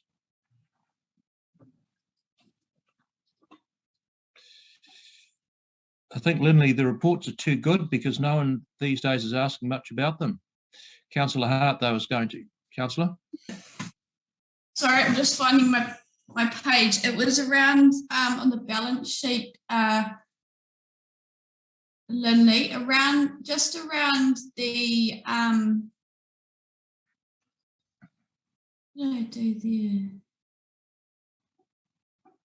Oh, just around the CCOs, where it's the annual plan's at 11 and currently it's sitting at 8.6. What was the difference in that? Just remind me what the difference in that. That's transfer of the housing, the pensioner housing. Oh, correct. Yes, yes. And just around the deferred tax in February of 37. What's that related to? That's just part of our provisional tax calculations at the end of each year. So we obviously haven't budgeted for that in the annual plan, no? It's generally budgeted. It's not usually a payment, and the deferral is around the Jackson Bay Wharf, I believe. No, that's I think that was all. Just looking. No, that was all from me. Thank you. Thank you. Thanks, Councillor. Can we have someone move, please, the financial performance report for February 2022 be received? Someone move that, please. Councillor Hart, seconded by Councillor Neil. All those in favour, please indicate. Those against, please indicate. Motion is carried. Thank you. Installation of a park bench by Jimmy Gordon to commemorate 100 years in New Zealand, pages 153 to 163 in your agenda. Scott, up to you. I'll take the report as read, and there's the enclosed letter that came as well with it. I'm quite happy to take questions. Councillors, bit of a no-brainer. Anyone have any issues or questions Paul? Not an issue or a question, just a well done again to Jimmy. Yeah. This is quite different, of course, to previous applications which have been to erect something to the memorial of Joe Blobbs. This is quite different, so yeah, well done. Thanks, Paul. Can't disagree with that. All right. So you'll see there are 3 motions in your agenda, councillors, A, B and C. Some like to move those 3 motions, please. Councillor Neal, someone second that please. Councillor Martin, all those in favour, please indicate. Those against, please indicate. Motion is carried. Thanks, Jimmy. Well done, you. All right, we move now to the Gambling Venue Policy Agreement, and Te Arawa, over to you. Kia ora anō koutou. Once again, we will take the report as read, but as lead into it is merely a decision from Council based on the preliminary engagement of stakeholders impacted potentially by the policy as to whether Council are comfortable renewing the policy without amendment or whether they wish to still go out for consultation. Bearing in mind that if there is no amendment, there is no need to consult and the document would just roll over. What's your advice on that, Te Arawa?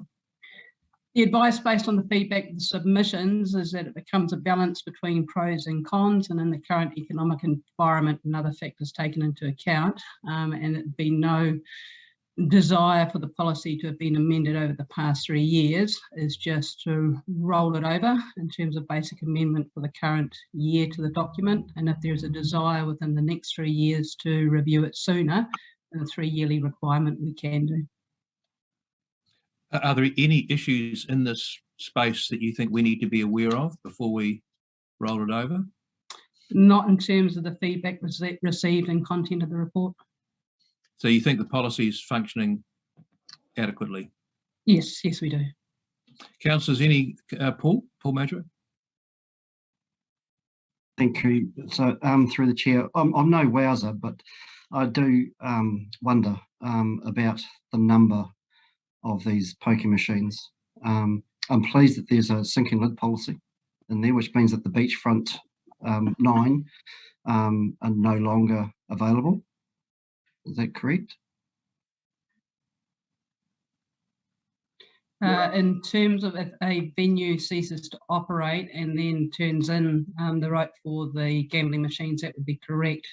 Yep, yep. So therefore the Hokitika total reduces.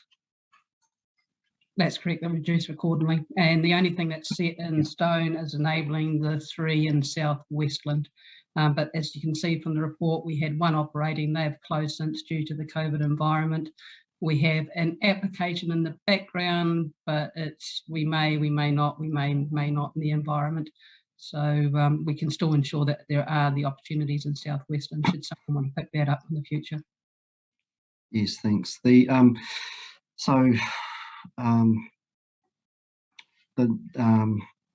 number in Hokitika now is capped at what number have we got? Sorry.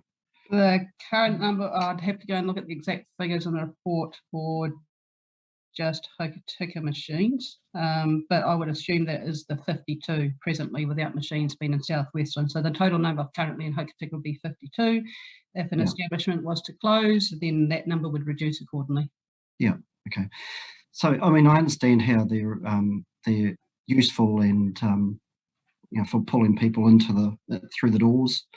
I understand that, but of course there's the flip side to that coin that we all know about as well, is the harm of problem gambling, and we shouldn't pretend that it doesn't exist because it does.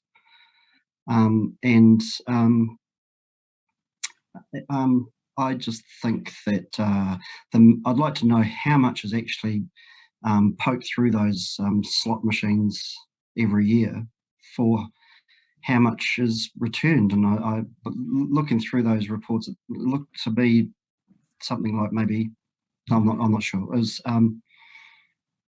a few $100,000 that's returned to the community. And we're told, of course, year after year after year that you hear from the gaming machine providers that we can't live without them, and that the community can't do without them, and everyone would fall over, which I don't believe at all, because I think it would just recalibrate itself.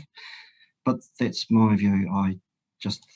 I would like to see, I know it's inconvenient, but I'd like to see an analysis done, if not this year, then soon, as to, well, how much is it actually valued, and how much is poured through from people that can't afford it, that goes into those machines, and how much is actually coming out in grants. And a lot of those grants are quite small. Yeah, and how much is, it's not like the old days of pub charity. In the old days, the pubs used to have the discretion to allocate them locally as they saw fit, and there was a lot of, in those days there was a whole formula, of course, which still applies as to how the funding is allocated, but it used to be on a very much a locally decided basis. Anyway, I do believe that an analysis is justified myself, but thank you. That's a whole another ball of wax, though, isn't it, Paul? Are you suggesting that we don't roll this present policy review over, or that we undertake someone undertakes some kind of study along the lines you've suggested?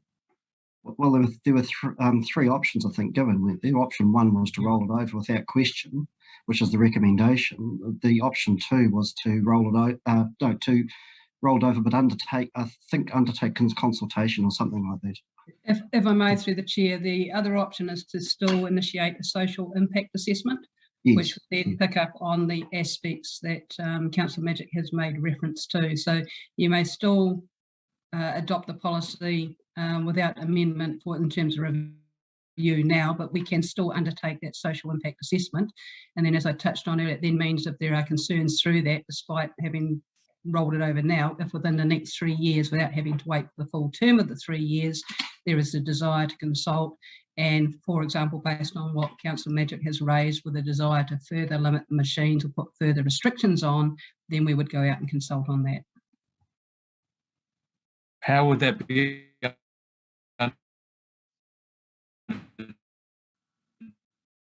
taken, Tara? How would that sort of work be undertaken? You broke up there, Councillor Carruthers.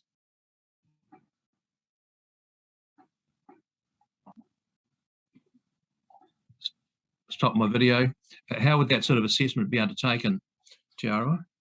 I don't believe it will cause too much concern to either general public or stakeholders, in the sense that it still leaves an open door, and that following the review of the social impact assessment, then council at any time can determine to review and go out for consultation on the policy if they deem it necessary. Well, what's the way forward then in terms of the motion? You can break it down into two motions by splitting the second one. So if council are in agreement, then the first would be to adopt the current policy without amendment. And then the second portion would be for council staff to engage independent groups, organisation to assist in the completion of a social impact assessment for further review by council. Councillors, you've heard Paul Madgwick's view of this issue. Do any other councillors have a contrary view? I agree with Paul. It would be really good to have that assessment undertaken. It would be quite valuable. And also bearing in mind the opportunities for online gambling at the moment, I don't know how we can assess that and the difference that that makes. All right. Sorry, Councillor Martin. Thank you. I was just going to make similar comments to Councillor Neal regarding the changing nature of entertainment anyway. if you deem this, or technically the word's entertainment, but it is gambling, and that it is very accessible on a smartphone now. So the trends and patterns is changing, and I don't think that we necessarily have within our reviewer ability to assess anything other than the regulated machine use that's within our district. I think it'll be very hard for us to try and do a social impact assessment on what Lotteries New Zealand is bringing in as a result of online lottery sales and instant Kiwi sales on a smartphone, on an app. But again, that is a regulated environment. So we're only looking at a very small part of the impact of gambling on society by looking at pokie machines. Councillor Kogan. Yeah. Yeah, what I did like about, even though this report's great, but it was almost maybe too comprehensive for us. It would have been good if this could have actually, been kind of summarised a little bit more than what it was. But what I did enjoy reading on this was the letters of support around the various community groups that have benefited from it. Because I'm actually like Councillor Martin, when I look at the bigger picture of like how many machines, I mean, the big thing I'd want to know is how many machines do we have overall in the Western District? How much do they normally put out, feed out around the coast a year, and what are some of those groups really that are benefiting from it? It's getting harder and harder. The other issue that you've got is it is getting harder and harder for organisations to be able to apply or find where they can tap into funding to help assist them. Now, you've got a prime example of that this year without Wild Foods going ahead. There's going to be lots and lots of community groups absolutely scrambling to try and find other avenues of where they can get the funding from that they would normally clean up in one day with Wild Foods to support them throughout the year. So I think we have to be a little bit careful about how much we decrease that ability to access some of those extra funds.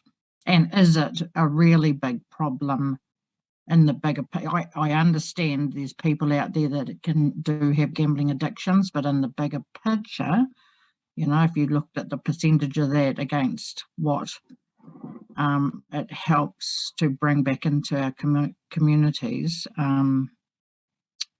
that's probably something I'm more interested in knowing about. Bruce? Thanks, Mr. Chair. Look, our community groups spend hours and hours attempting to raise money for major projects. And the pokies, whether it's Lion Foundation or Air Rescue Trust, have been huge over a number of years. And that's because of the fact that we have pokie machines. I'm not into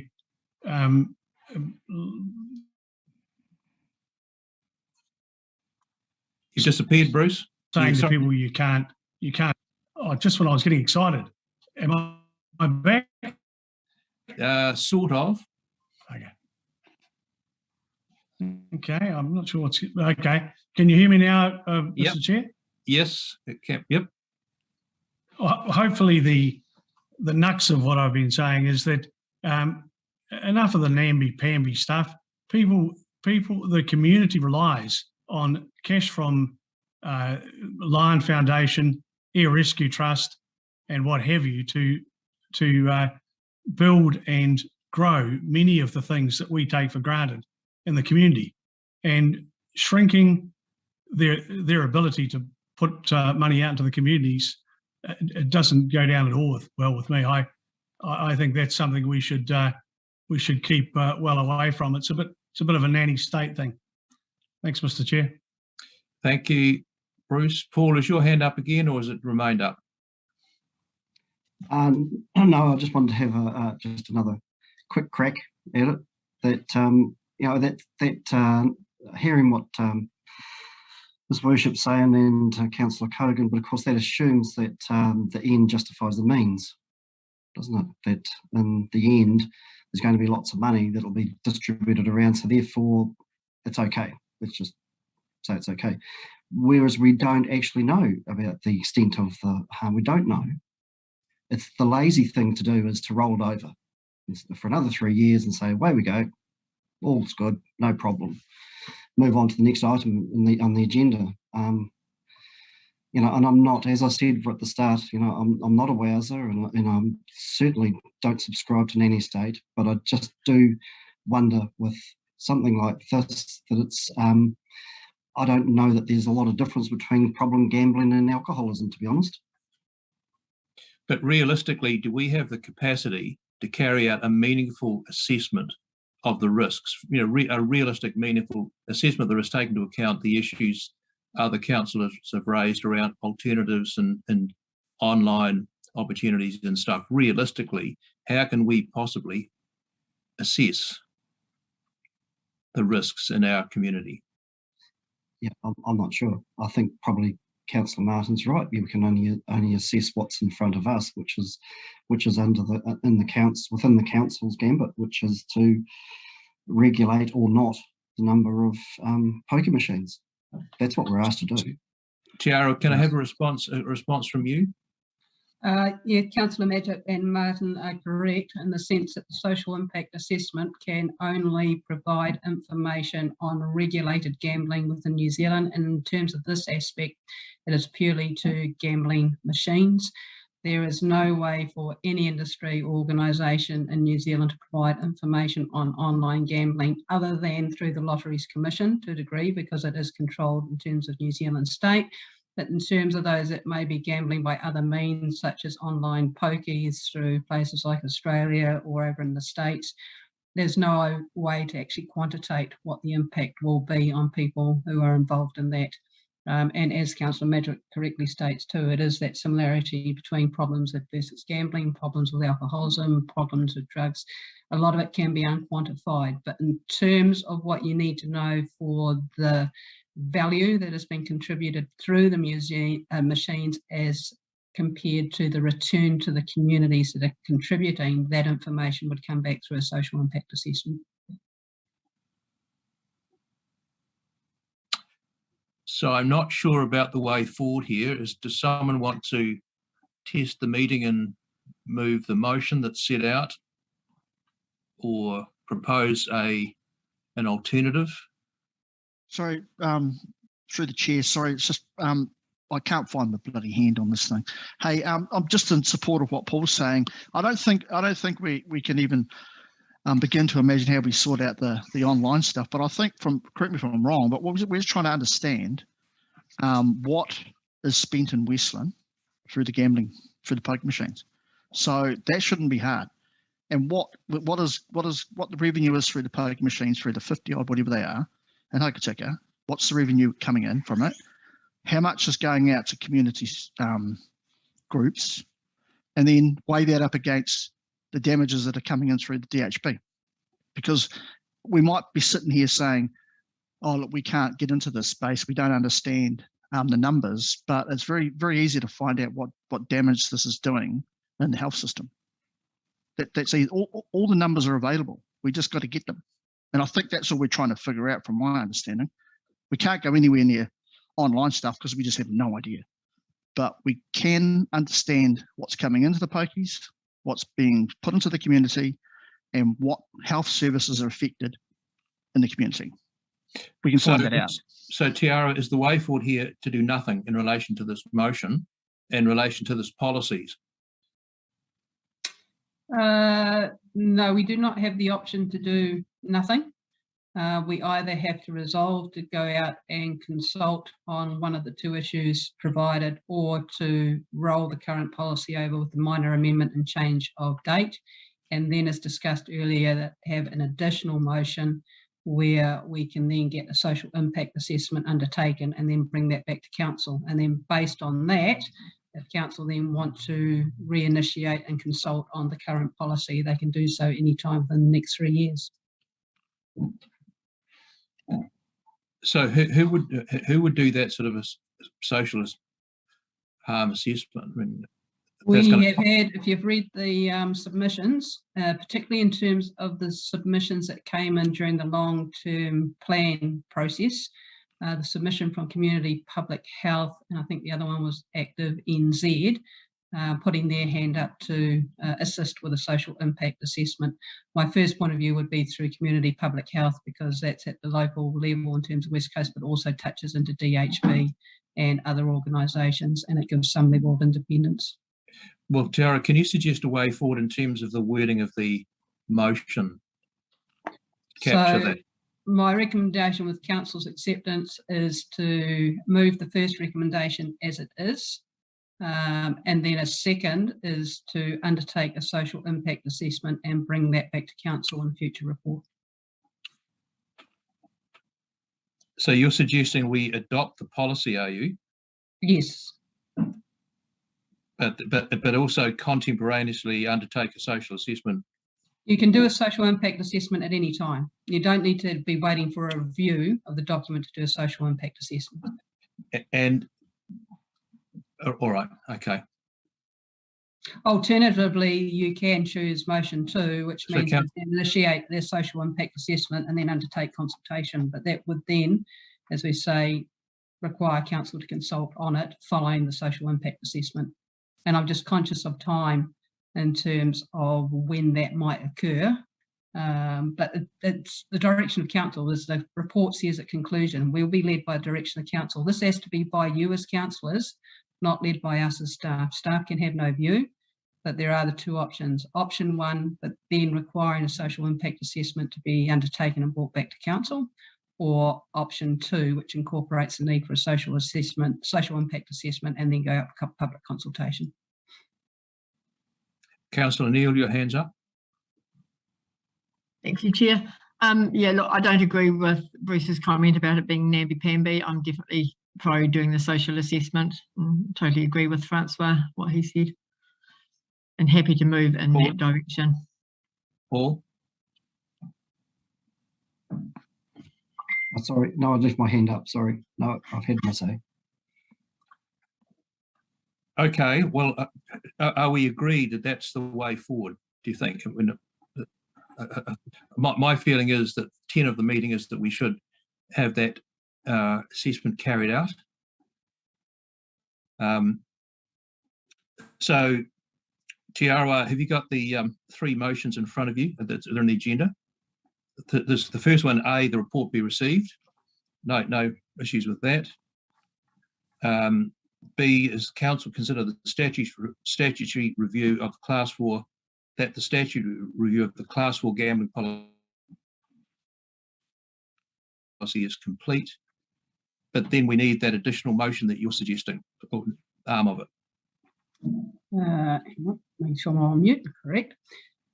So in terms of the report, what I would suggest is adopt resolve in terms of 10.1, delete 10.2, and an amendment 10.3 that the Class 4 gambling venue policy is adopted without amendment, and that council staff undertake a social impact assessment and bring it back to council as a report. Okay, so you delete the words without amendment and add, what are the words you're suggesting we add? That council staff initiate the undertaking of a social impact assessment and bring a report back to council. Okay, council is clear on what's being proposed. Is someone prepared to move in that direction? I'll move that way. Councillor Neal, do we have a seconder? Councillor Cogan. So those in favour, please indicate clearly to me. That's one. Councillor Hartshorn, is your hand up? The motion, I think, is carried. Okay. Let's move on to something a bit lighter, the ordering of candidate names on voting papers. Good afternoon, Chair and Councillors. This report is to resolve on the order of the candidate names for the upcoming elections. Under the local electoral regulations, Council has to resolve the order of names. If you don't, then it reverts to being an alphabetical listing. More and more councils are moving towards fully random because it doesn't cost any more. It's all done by computer software now and it's very easy. During the 2019 elections, the order of candidates' names for Westland District Council was fully random, and we're recommending that we go in that direction again this time. Any questions? Conspiracy theorists would worry about computers doing these things, wouldn't they? But it seems like a good, sensible thing to me. I'm prepared to move the motion that the triennial elections and any subsequent by-elections be arranged in random order. Someone prepared to second that? Councillor Cogan. So that also includes that the motion includes that the report be received. Please indicate to me your agreement to that motion. Those against? Motion is carried. Thanks very much. Sarah Brown now, the Marks Road beautification issue. Sarah, hello Sarah, welcome to the meeting. Kia ora, Chair and Councillors. Leave it to you to take us through this one, Sarah. Thank you. I take the report as read and would like to state that and have recorded please, that the $10,000 for the Marks Road beautification is coming from the Reserve Development Fund, which is a piece of information that should be in there. And if you have any questions. Councillors, anyone have a contrary view about this matter? Seems again like a no-brainer. Anyone have any contrary views or questions? Okay, would someone like to move therefore that the report be received firstly, and secondly that council release the previously approved fund of 10,000, should be from the fund of 10,000 to the Haas Promotions Group for the Marks Road beautification project. Someone second that motion, please. Councillor Neal. All those in favour, please indicate your hands to me. Those against? Motion is carried. Thanks very much, Sarah. Moving on to the welcoming communities matter, which is on page 297 of your agenda. Sarah, lead us through. Again, I take the report as read, and it is an ideal opportunity for Westland. We would be one of the smallest councils to apply for this, and we have been offered this opportunity, and as is often quoted, Hokitika and Westland do punch above their weight, but open to any questions. Councillors? Paul, Madrid. Thank you. So through the chair, I'm sorry to be a pain with this one as well, but I just don't see the need for it. Okay.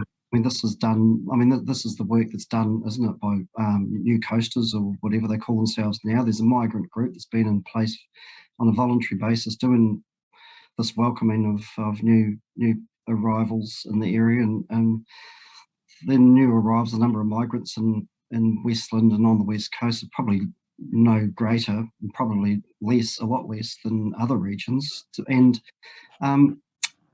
it's $50,000 seed funding from MB over 3 years, which is wonderful. But what happens after 3 years? It falls on the ratepayers to prop it up. Seen this happen before, and so I just don't agree with it. I'm sorry. Yeah.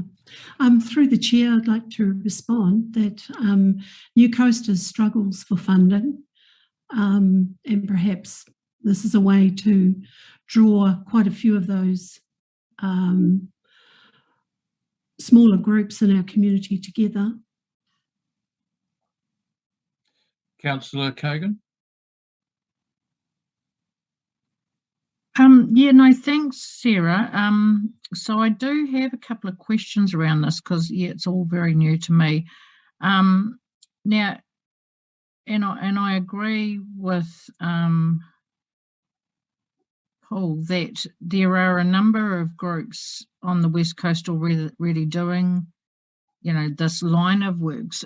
I just need a little bit more clarity around the role. So this is a request, so they'll provide $50,000 MB worth of funding for the next 3 years to pay for someone in a paid position, a part-time paid position, I assume, to then facilitate all these organisations that are currently doing all of their bits around the place together.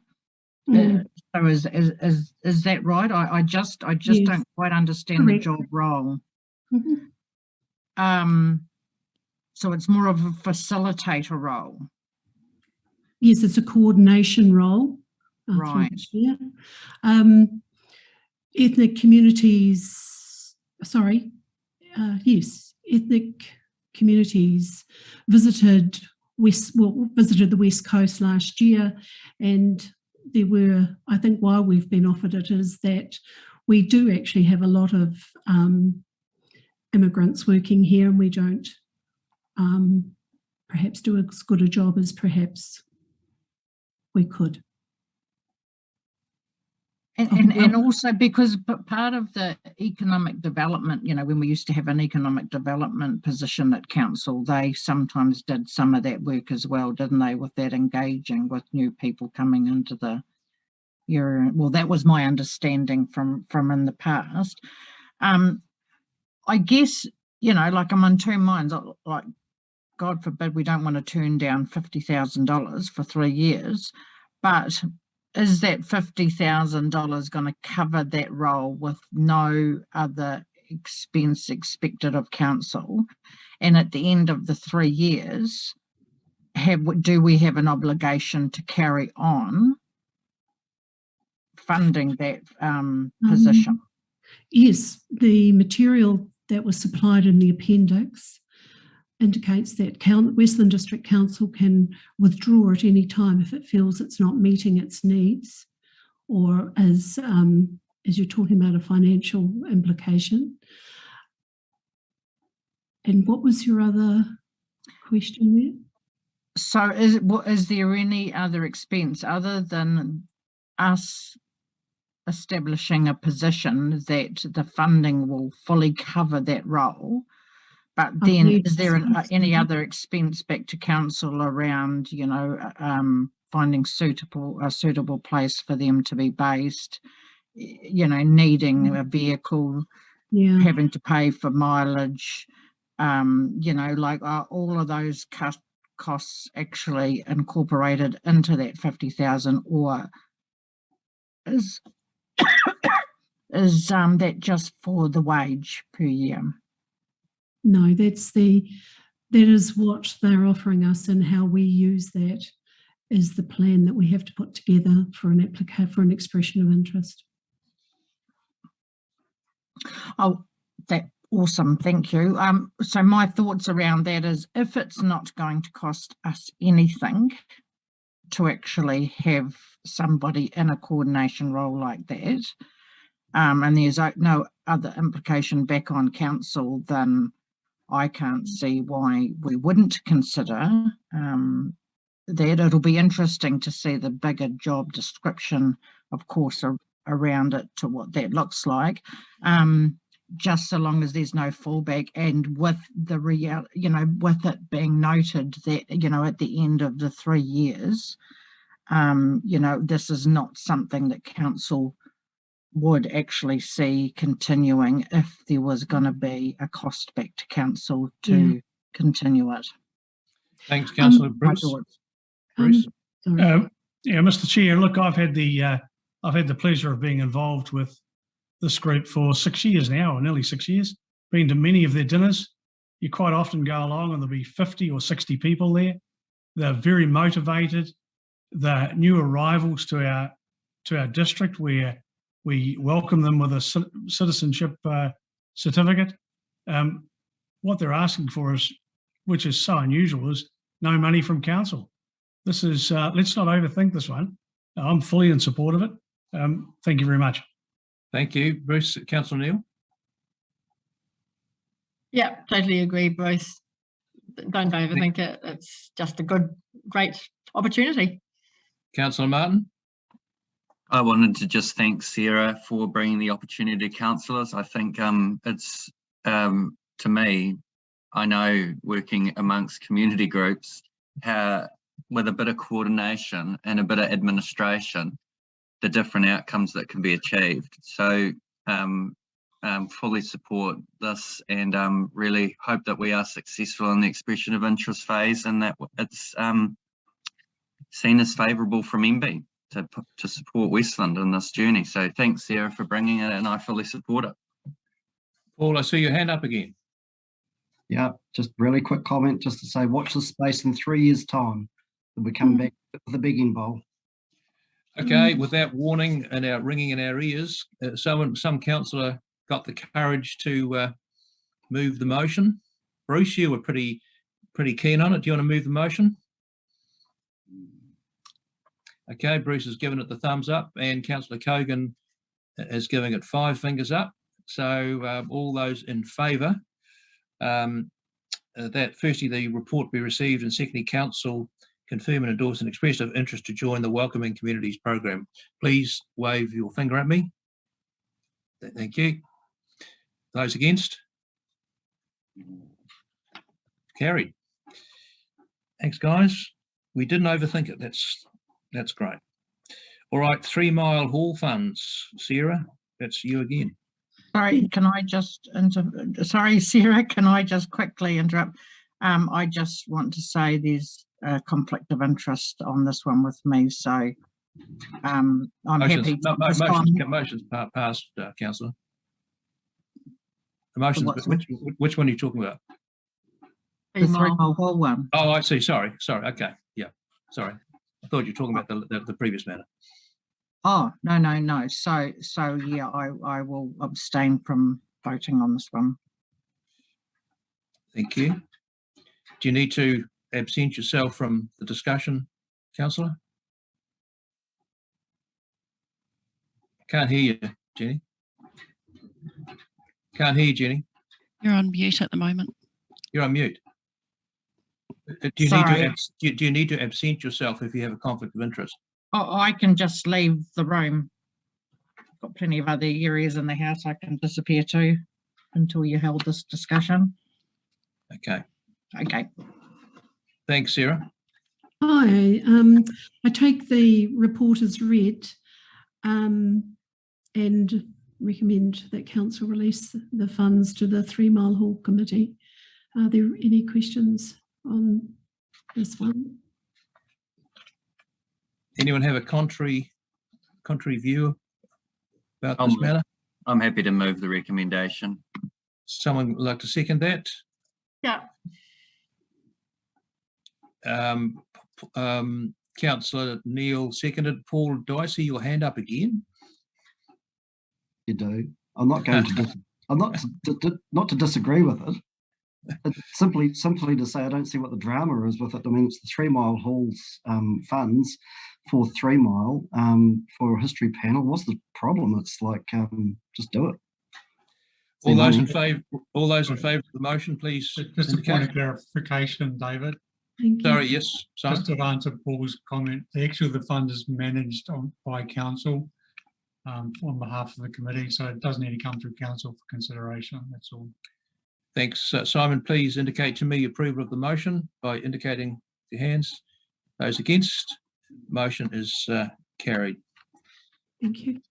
Thanks very much, Sarah, for those matters. Thank you very much. Thank you. The next matter is the Rebel Street trial, but I see that in 10 minutes' time we've got the first presentation, Simon. Should we proceed with the Rebel Street matter now? I think we should proceed. I don't expect it to take too long. Okay, all right.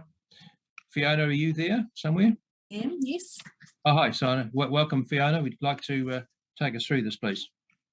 Good afternoon. I'll just ask if Susie can please pop up the presentation to flick through, and I will try and keep it timely. Thank you. So, as we know, Rebel Street trial has been, well, underway since 2020 through to 2022. It started off as a conversation really around, or a lot of conversation from the public around concerns over safety on road safety on the block from Weld Street to Hamilton Street. There was a belief that there was an issue with the conflict of two-way traffic and that it was too narrow. So the directive came from council to trial that block as one way. If we can just flick down. We started off with a directive around, basically that, the practicality of making it one way. We came up with a very simple concept, which you can see on the screen. And that there was the point of engagement where we went and had conversations with business owners. To be fair, it was a really tight time frame and we didn't have the level of conversation that could have happened. We were looking at cost-effective options and looking at trying to use materials that could be reused in other activities and other projects, given that we had tight timeframes and tight budget. Well, we didn't want to spend a huge amount for a trial, basically. If we flip down to the next slide. So stage one required some engagement. We set up an email address specifically to take information regarding the trial. That was promoted through the newspaper, through our website, and just through conversations with the public. Based on that, we got quite a lot of feedback, and we also obviously had councillor feedback. That led us, if we move down, to a lot of feedback about the wonderful yellow bollards. We had a workshop with councillors, went out on site, had a good look around, had taken in information regarding the public feedback, most specifically with the businesses on that block, but also listening to the wider area. Sorry, Fiona, just quick question. Can that be actually made bigger somehow on the screen that we're looking at? Is that possible? Or sorry, I'm not driving it. It's big on my screen. It might be a view option. You might be able to move it over with your little wee arrow when you with your cursor, Jenny. Just continue, Fiona. Yeah. Okay, so based on that information, if we carry on down to the next slide, we put together a new proposal.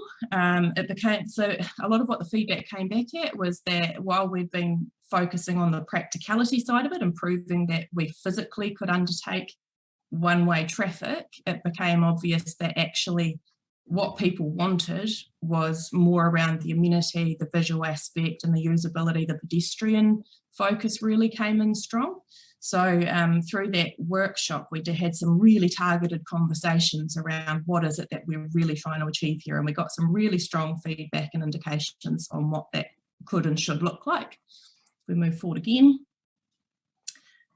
So that's when we came up with the next lot of concept designs. There was another committee meeting based on those designs and getting that sort of more locked in. There was a lot of support for going to this level of having the reusable decks or the movable decks and upgrading planters and bringing into line a whole lot of projects that were already ear tagged for Rebel Street over the coming LTP period, but bringing them into the one project period. If we flip through again. So that brought us to the implementation of stage two. Basically, we brought everything in line as close a time frame as we possibly could. So we had the curb extension underway outside Take Note. We had the road markings, we had the speed pacifier / crossing areas put in. We had the decks put in place, we had the planters restained, replanted, relocated, and tried to get it all out. And, you know, give or take sort of over a month period, we managed to pull that off reasonably well and got some really strong feedback. Can you get there? Sorry, was someone? Someone needs to be on mute, maybe. So yeah, that took us to the budget breakdown, which basically ended up going over a period of 2 financial years. It also ended up being targeted from different funds based on what the activity was that was coming alongside. So, you know, obviously these were all being run in correlation with each other, but they were all different projects and activities that would have been undertaken over the LTP year. So we're now at a close with, well, 31st of March was the trial period end. That was, you know, the directive was set by councillors. We are rocketing towards that. So here we are. We now have a lot of anecdotal evidence saying that it's been highly used, has been quite successful. The business owners have seemed reasonably, well, actually very happy compared to where we started. We don't have any new feedback in the inbox. I'm hoping that that part means no news is good news. Yeah, so following this will be the report to discuss the future from here. So the only part that didn't get finished and that was originally proposed in the concept was getting the lights up and strung. Part of that was because we were using or working in with the same budget as the town centre lighting, and basically we couldn't achieve everything in one financial year. Budget is set for the next financial year. So yeah, that's still to come. Hey, thanks, Fiona. Simon, I'm advised that Owen Kilgour from DOC is online. I'm wondering whether we should park this discussion and allow his presentation to proceed. What's your view about that? Comfortable if that's what the chair decides. We can come back to it after external parties have their presentations, as long as Fiona is comfortable with that. Fiona, are you comfortable with that? Sorry, bit of a delay there. Yes, I'm absolutely fine with that. Okay. I don't want to feel that any discussion needs to be circumscribed by worrying about time issues and so on. All right, look, we'll do that, councillors, and I think we've got Owen Kilgour online somewhere. Do we? He's online. Yes. Got it. Yes, I'm here. Can you hear me? Oh, yes. Hello, Owen, and welcome to the meeting this afternoon. Thank you for coming along. We really appreciate you taking the time to update us on DOC activities. I've seen the presentation that you have made available to us, and now leave it up to you to proceed with that.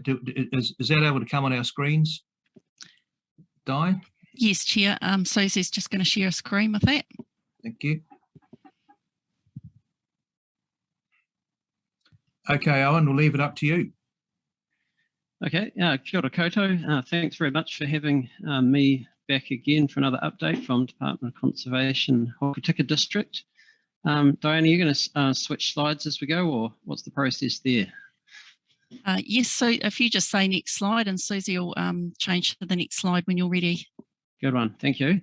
Hey, a few things to cover today. I want to start by just going over a few highlights for the department in the district. Bit of an update on the Jobs for Nature projects that I introduced you to last time. We'll touch briefly on the review process for the CMS, and then at the end, Neil Clifton, who's the chair of the Independent Stewardship Land Review Panel, is going to join me, and he'll give you an update on that process. Okay, so kicking off with some highlights. The first thing I was going to talk about is we've secured some funding, $20,000, which will enable us to do a refresh of the interpretation of around historic assets in Ross. So that'll predominantly be in the area of the visitor centre, but we're looking to basically expand and refresh that content, relocate some of it. Currently, some of the interpretation is not really sitting where the stories are told, so bringing it closer to those assets, just bringing in a consistent format, and also some of the direction finding signage will be updated just to give clarity to visitors around where the Wilderness Trail is, how to get on the water racetrack, that sort of thing. So that's a good project that's underway. Another significant piece of work for us is around weed control, and particularly in the Otira region. That's really important to us because the state highway and to some degree the railway corridor there they're the potential path of weeds into Arthur's Pass National Park. So we put quite a heavy emphasis there. We've had our own dock team working in the proximity of the Otira Viaduct, clearing broom and gorse. So you'll see quite big changes going through there. Of course, that seed's still going to exist in the seed bank and come back, but now it's had a major knockback. It's more of a maintenance activity. Could I have the next slide, please? Other things we've been up to, we've worked in really closely with DWC on their destination planning work that they're doing. So myself and some of the team, particularly in our visitor heritage team, have been engaging with those workshops. The other thing we've done is we've made a lot of data available to the project. Of course, in DOC we keep data around our visitor sites and the visitation, what sort of numbers they're getting, and the the movement patterns of visitors. So we've made that contribution. In Ross, the Chinese Garden project, I know that's been quite topical at the moment, so I just wanted to touch on that that briefly by way of background. So of course, Rennis are undertaking that project, and they're doing so on public conservation land. We've enabled them to do that by entering into a community agreement, basically saying what they can do, and they get on and do that. But nevertheless, there has been, of course, as you'll be aware, a little bit of tension around the progress at that site. So myself and my senior ranger and the community team have stepped in. We've been to Ross and visited, or met with both the groups, both with Rennis and the community society, just to sort of try and get things on track a little bit there. And we've reached the agreement with both parties that Rennis will be left to get on with the work at the Chinese Garden, and that the community society will focus their intakes around focus their efforts, around the lake in the area, which is important for maintaining that lake level and also on the lakeside track. Nice to see that progress is underway, and that was acknowledged in the paper yesterday, so that was good to see. Next slide, please. Last time I presented to you, I talked about the Kapatea Scientific Reserve and the Kapatea skink. So of course, that's just north of Waimea Creek. We've got a predator-proof fence there, and last time we spoke, the fence had just been erected. Since then, that area has now become predator-free. Main predators for these critically endangered skinks have been mice and rats and cats. They're now been eradicated and excluded from that area, and the skinks which were being cared for by Auckland Zoo have now returned to the site, as well as a number of wild skinks being caught and reintroduced. So there's a population of around 100 Kapatea skink within the reserve, and of course acknowledging the contribution of the council to that project and making some road reserve available to the project. We had a low-key bit of an opening and blessing for the site yesterday. So that's the final chapter. Now we're just into a maintenance mode, and a bit of ongoing research being done in conjunction with Otago University on that population. Last one for the general highlights. The picture you see there is Scotty's Biv, which was recently rebuilt as a joint project between DOC and the Backcountry Trust, and they've also the Trust has worked to improve some of the tracks accessing that Biv, which is on the Kelly Range. Next slide, please. So we're going to talk now a little bit about the Jobs for Nature projects. Last time we met, last time I presented to you, these projects had just been announced by the Minister of Conservation. So I just want to let you know where things are at with that. Firstly, the Arahura Strategic Waterways Restoration Project, which is around a lot of fencing, weed control, looking at alternate water sources on farms. There's now an agreement in place between the department and Mawhera Incorporation, who are our delivery partners for that work, and they are subsequently subcontracting the physical delivery to SK Kawaka, and they're finalising that agreement, and we should see some recruitment taking place in that space shortly. Next slide, please. Next one here, Kākano Native Tree Nursery. This is a smaller scale project, but pretty fundamental to some of the others, in that it produces the native trees that will go into some of those replantings. So again, we're at the point we've put a partnership agreement in place with the Whiriwhiria Charitable Trust, who will be doing the delivery of that work, and they are working, or have reached an agreement with the Southside Nursery. So their work will be co-located at that site on the south side, and we'll be seeing recruitment taking place there shortly as well. They've already been out doing some work, and that they're collecting the seeds they need for that project. Next slide, please. The Sustainable Wild Whitebait Fisheries, the delivery partner there is the West Coast Regional Council. We've got that agreement in place, and they've got another number of subcontractors established. MBC will be focusing on the weed control. There's a number of fencing contractors, and CVNZ leading the work on Wadeston Island, and of course Wadeston Island being, I guess, of most significance to us here in Hokitika. So there's a design which is it's a final design, but it's yet to be approved. So there'll be a meeting shortly to do that, and detailed work planning is underway of CVNZ for the delivery. A step, I guess, for council's interest is Simon will be standing up a governance group that will lead the governance of that project for us. Next slide, please. Weed Tree Te Tai Potini. So this is our most mature project as far as delivery goes. Those guys are well into it. It's a DWC, or DWC, our delivery partner, with MBC having been contracted by them to lead the delivery. A couple of graphs there just showing the outcomes to date. So they've got 17 staff employed and working on that weed control. Of a total of 21 they're aiming for. It might end up being higher in the end of total new starts just because of some turnover, and they've delivered to date 5 FTEs. So that those are FTEs that are completed, so sort of 5 years worth of work being done. And they've done quite a bit of weed control already, 300 hectares approximately. Next slide, please.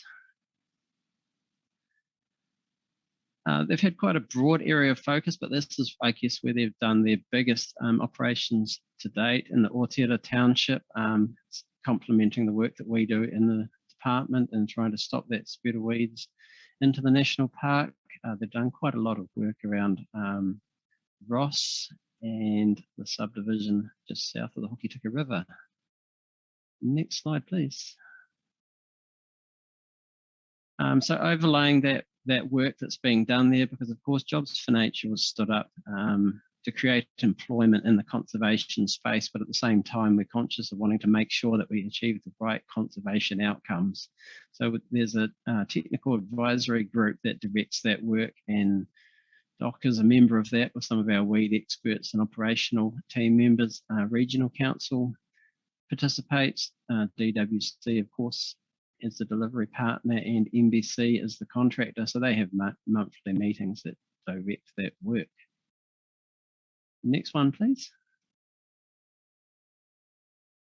I want to talk a little bit now about CMS review, and of course that's the Conservation Management Strategy. I'm not going to talk to all the detail on the slides. I'll take most of that as read, but just here letting you know the context of where CMS fits, and this is the overall statutory framework by which conservation land and waters are managed. So we've got, at the top level, Conservation Act, the National Park Act, and then we've got our general policies, and then under that is the CMS. And if we could have the next slide, please. So the CMS is really, this is a West Coast specific document. This guides our work, and it guides it's the guidance in terms of what can be undertaken on conservation lands and what are the outcomes to be achieved at particular places. I guess of interest to councils is the part of the CMS that effectively governs, or more specifically in this case restricts cycling on conservation land and the establishment of cycleways. So currently that's quite restrictive. There's a prescribed list of cycleways that can and have been constructed, but it doesn't really allow for any further. So the department and the minister has undertaken that there'll be a full review of the West Coast CMS. I only want to speak sort of, I guess, in really broad timeframes, but it's a 2-year roughly piece of work that's been kicked off this year. So, perhaps towards the end of next year, we might look at an outcome there. But what's been announced much more recently is a nationwide partial review of all CMSs, and that's focusing specifically on the issue of cycleways and cycling on public conservation lands. And that's looking to, I guess, establish a framework by which future cycleways could be considered and permitted without requiring that full review. There hasn't been a time frame stated, but one might assume it would be quicker than a full CMS review. And the one thing that's excluded from that is they won't be looking at cycling within national parks as part of that partial review. Next slide, please. This is really just for your reference. I won't talk to it too much, but this is the process by which a CMS can be reviewed, and this is the process the department and partners will be working through for that full West Coast CMS review. Phase 1 is where we're at the moment. Next one, and I think this is probably the last one, stewardship land review, obviously pretty topical at the moment, and a process that's underway. And is Neil Clifton online to talk to that? Yes. Neil, if I may hand over to you, please.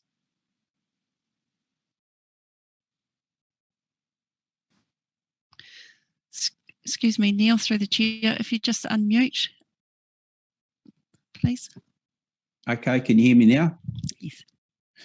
Okay, yeah, so just confirming I am Neil Clifton, not Hilary Clifton, as is shown on the screen.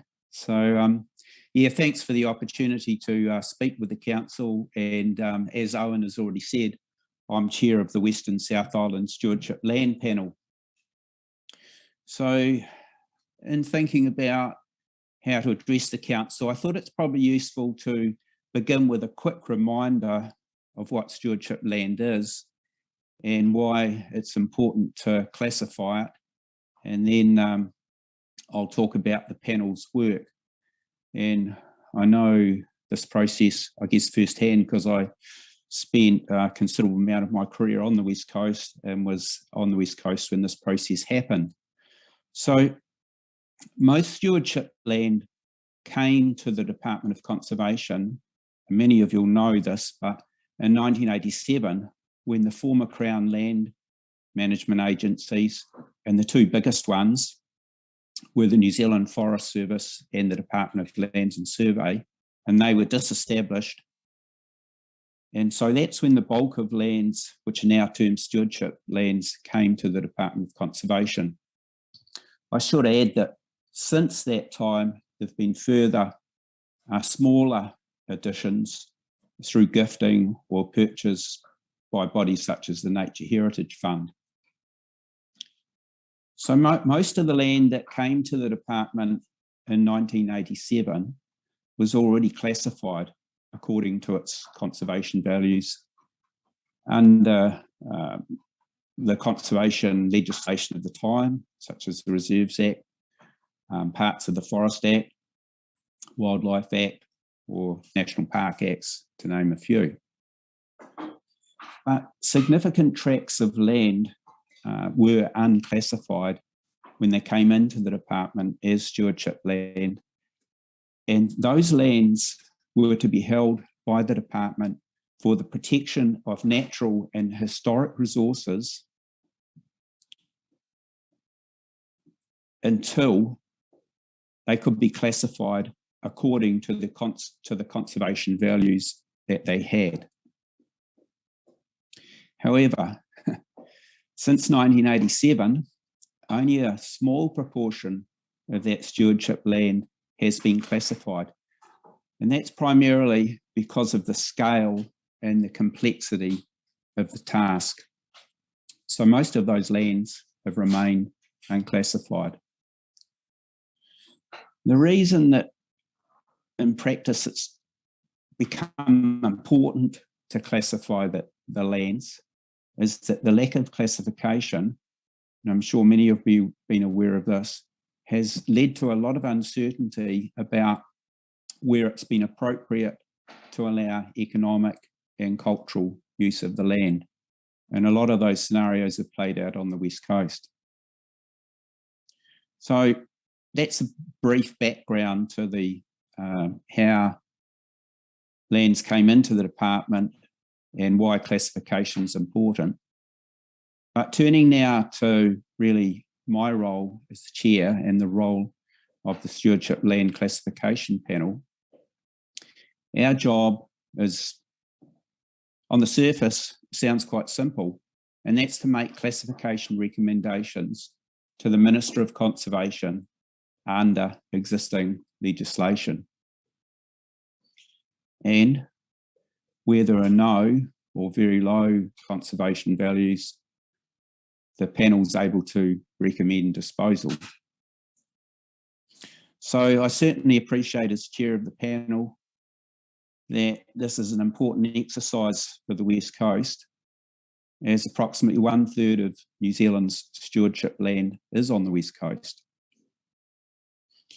So just some examples that people will already be familiar with that are stewardship land are the high altitude protection forests of what I call the Central Southern Alps, the Hokitika catchment, lands that were managed by the Forest Service as protection forests. There's a range of its catchments along the flanks of the Western Southern Alps that fall into that category, and they're all stewardship lands, and also the high alpine tops. And there's also another example that people will be familiar with are the forest remnants on the former Lands and Survey land development blocks, Raft Creek, Kapatea Creek, etc. So they're all actually all still stewardship land. In many cases, stewardship land is contiguous with adjoining protected areas, and unless you actually really know that it's stewardship land, you would have probably thought it's already protected. So in order to determine draft recommendations, the panel's been visiting stewardship lands over the last couple of months. And it's now, after visiting, I guess, hundreds of sites, it's now nearing the end of its site visits. And next week, we'll be visiting the Central Westland area. So how does the panel make its recommendations? So we're supported by technical advice from the Department of Conservation. So for each site, we get a technical report outlining conservation values. And we're also closely supported by advice from the Mana Whenua panel of Taipatini, who have engaged with us from the outset of this project and will be fully involved right through with us as a recommendatory panel until we make our recommendations to the Minister of Conservation. I should probably add, we're a recommendatory body. We have no statutory role in this process. So once the panel has completed its site visits and its draft recommendations, which is really the first stage of the project, which we're coming towards the end of, those recommendations will be publicly notified and they'll be open for submission for 40 working days. And it's expected that process will begin in early May. Following that submission process, the panel will then reconsider its draft recommendations, re-engage with Mana Whenua panel, and it'll make a final set of recommendations to the Minister of Conservation in July this year. So that's a summary of the background to how we got to where we are, and a summary of what my role is in leading the panel to provide draft recommendations to the Minister of Conservation.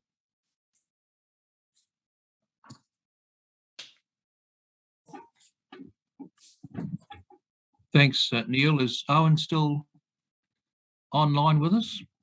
I am, yes. Is that the end of your presentation? Yes, it is. Yep, so happy to take any questions. Sure. Councillors, do you have any questions of Neil or Owen?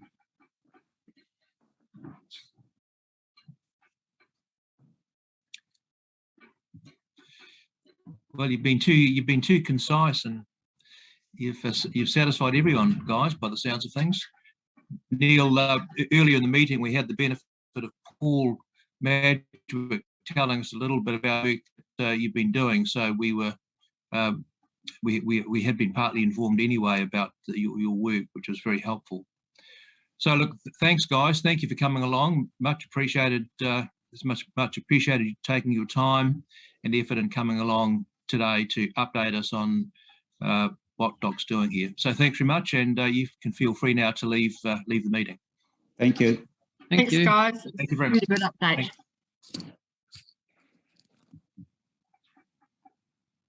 Thank you very much. Okay, councillors, we've now got 5 minutes before the next presentation. Di, any sign of the next presentation? Not yet, Chair, but could we please have a mover and a seconder to receive the presentation from Department of Conservation? Thank you. I'm happy to move. I'm happy to move that. Would a councillor like to second that, please? I'll second that. Councillor Davidson. Thank you. All those in favour, please just indicate. Motion carried. Thank you very much. Chair, I suggest we have just a 5-minute recess.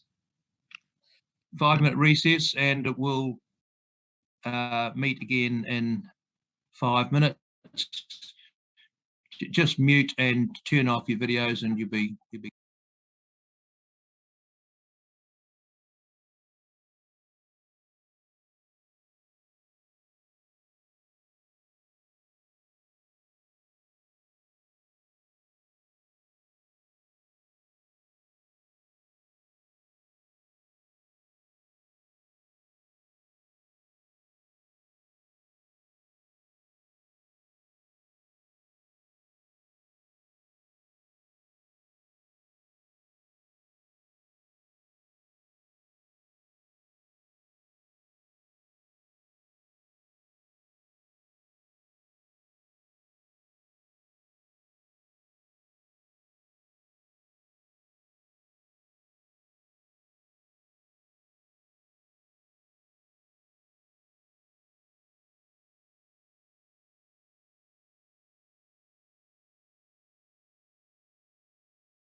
Okay, Rachel, this is a presentation from you and Hugh, and I think I just need to hand it over to you. Take it away. Unmute yourself. Can't hear you. I probably need to clarify that the presentation is actually from Hugh, although okay, organised by me. So I will just hand over to Hugh. Thank you very much. Thank you, Hugh. Thank you both. And thank you for the opportunity for me to come and speak to you all today on our risk management report that we tabled late last year. Now, I did provide a copy of the presentation through last week. Is that all ready to roll? Looks like it is, Susie. Excellent.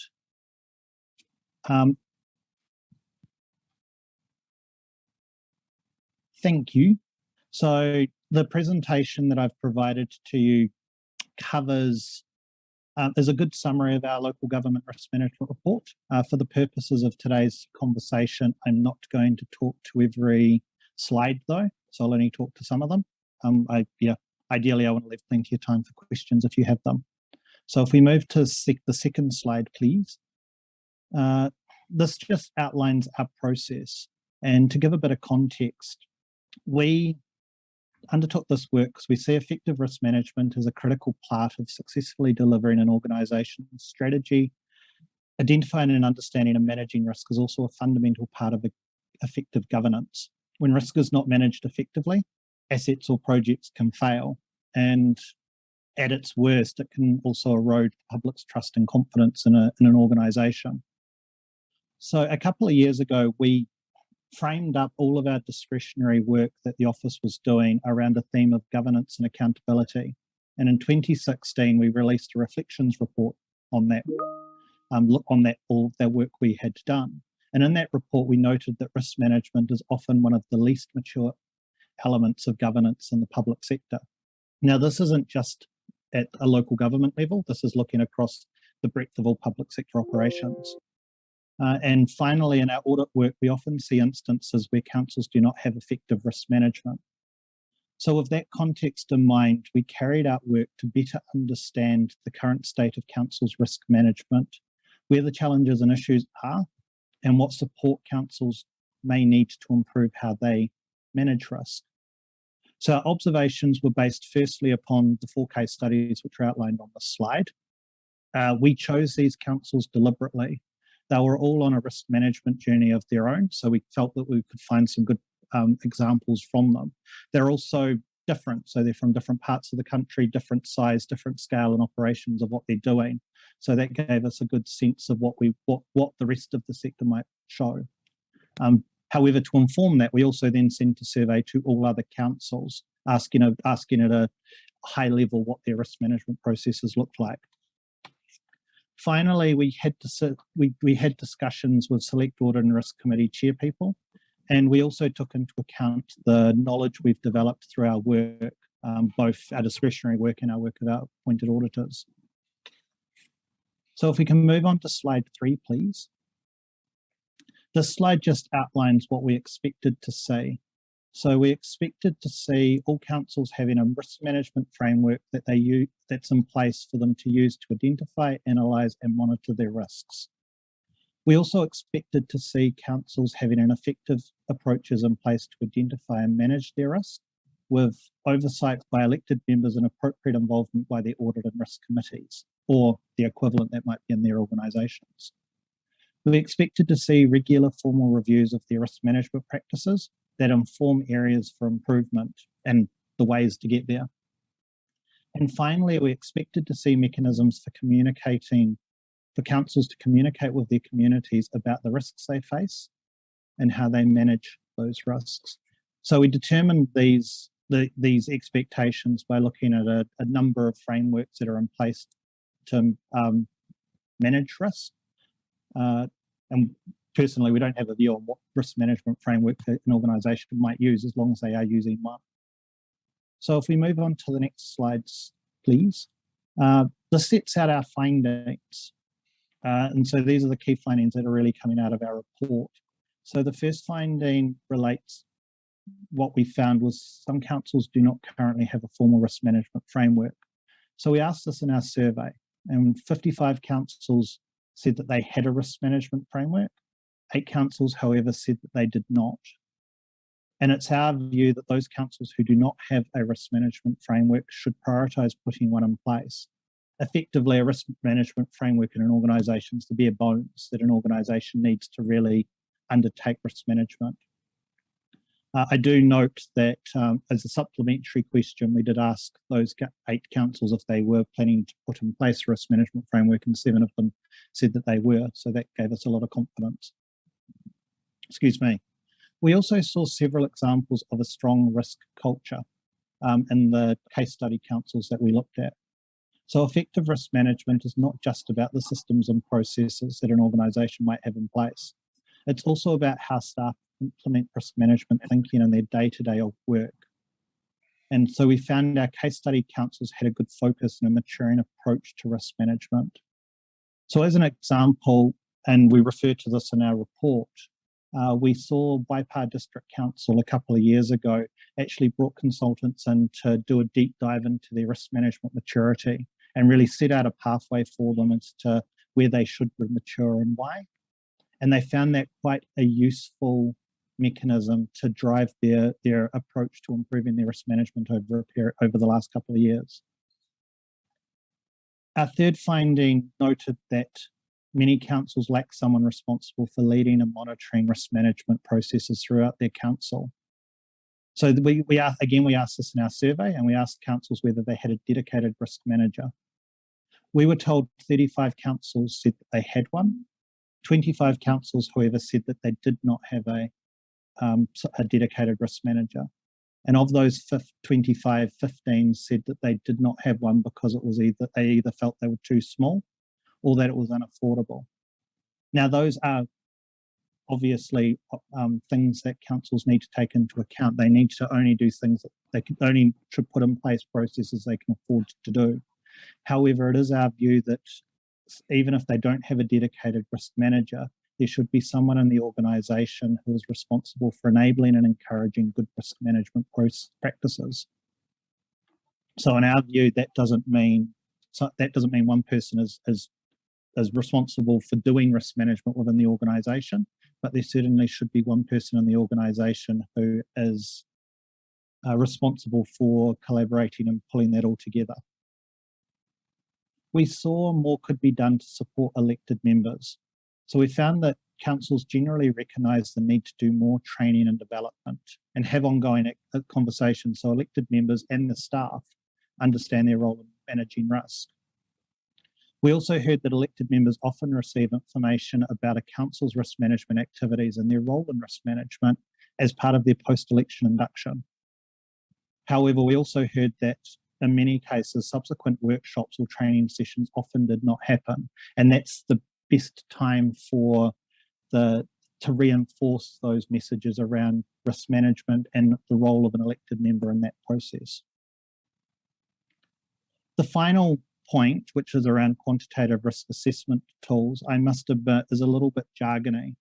And essentially what we mean by that are formal and systematic risk analysis approaches to quantify the risks associated with a particular action. In effect, forms of scenario analysis. So given the size and scale of some decisions council makes, they require a high level of judgment. And so we see these tools as providing valuable information about the associated risks and how councils could reduce exposure to those risks. Now I am conscious of time, so if we just move forward to the recommendation slide, which is the one after this one, please.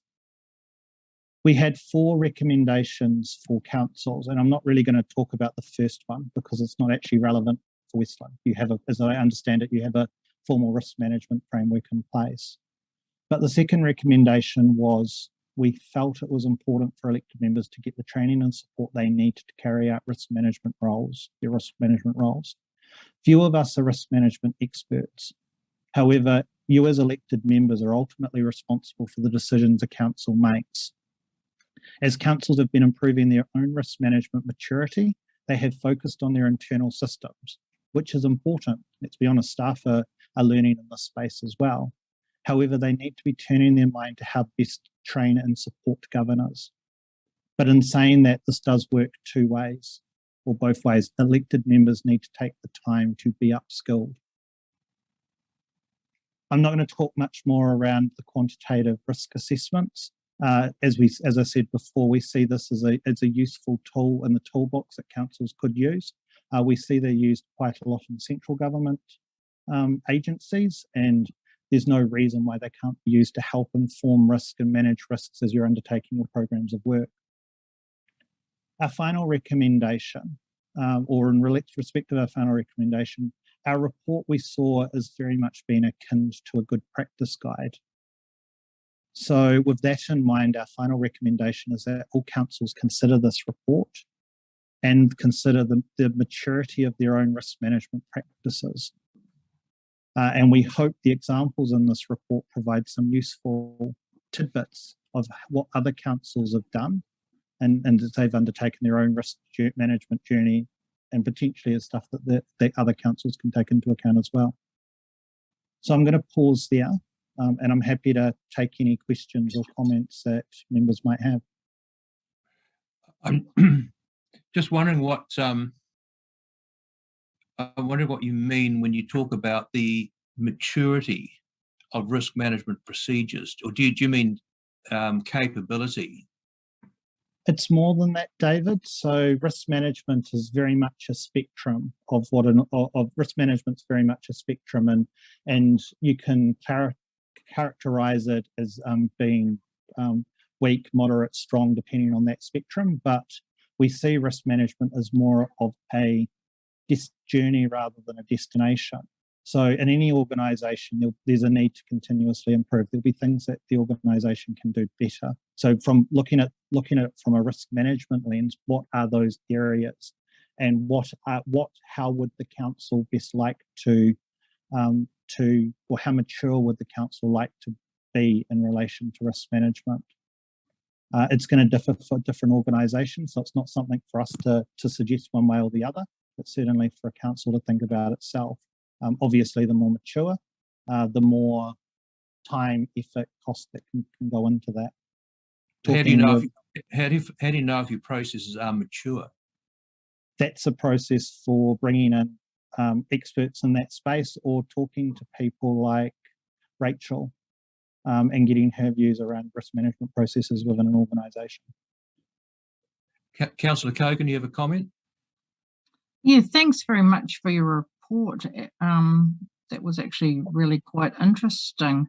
I'm definitely keen to know your thoughts around how, especially around the recommendation around that elected members get the training and support that they need to carry out their risk management roles and responsibilities.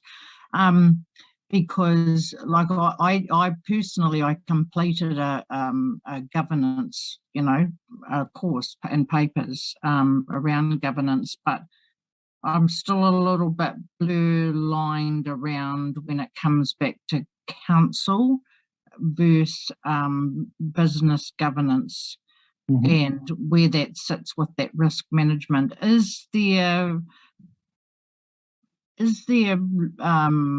training materials out there or various organisations that can be quite specific about giving training in this area?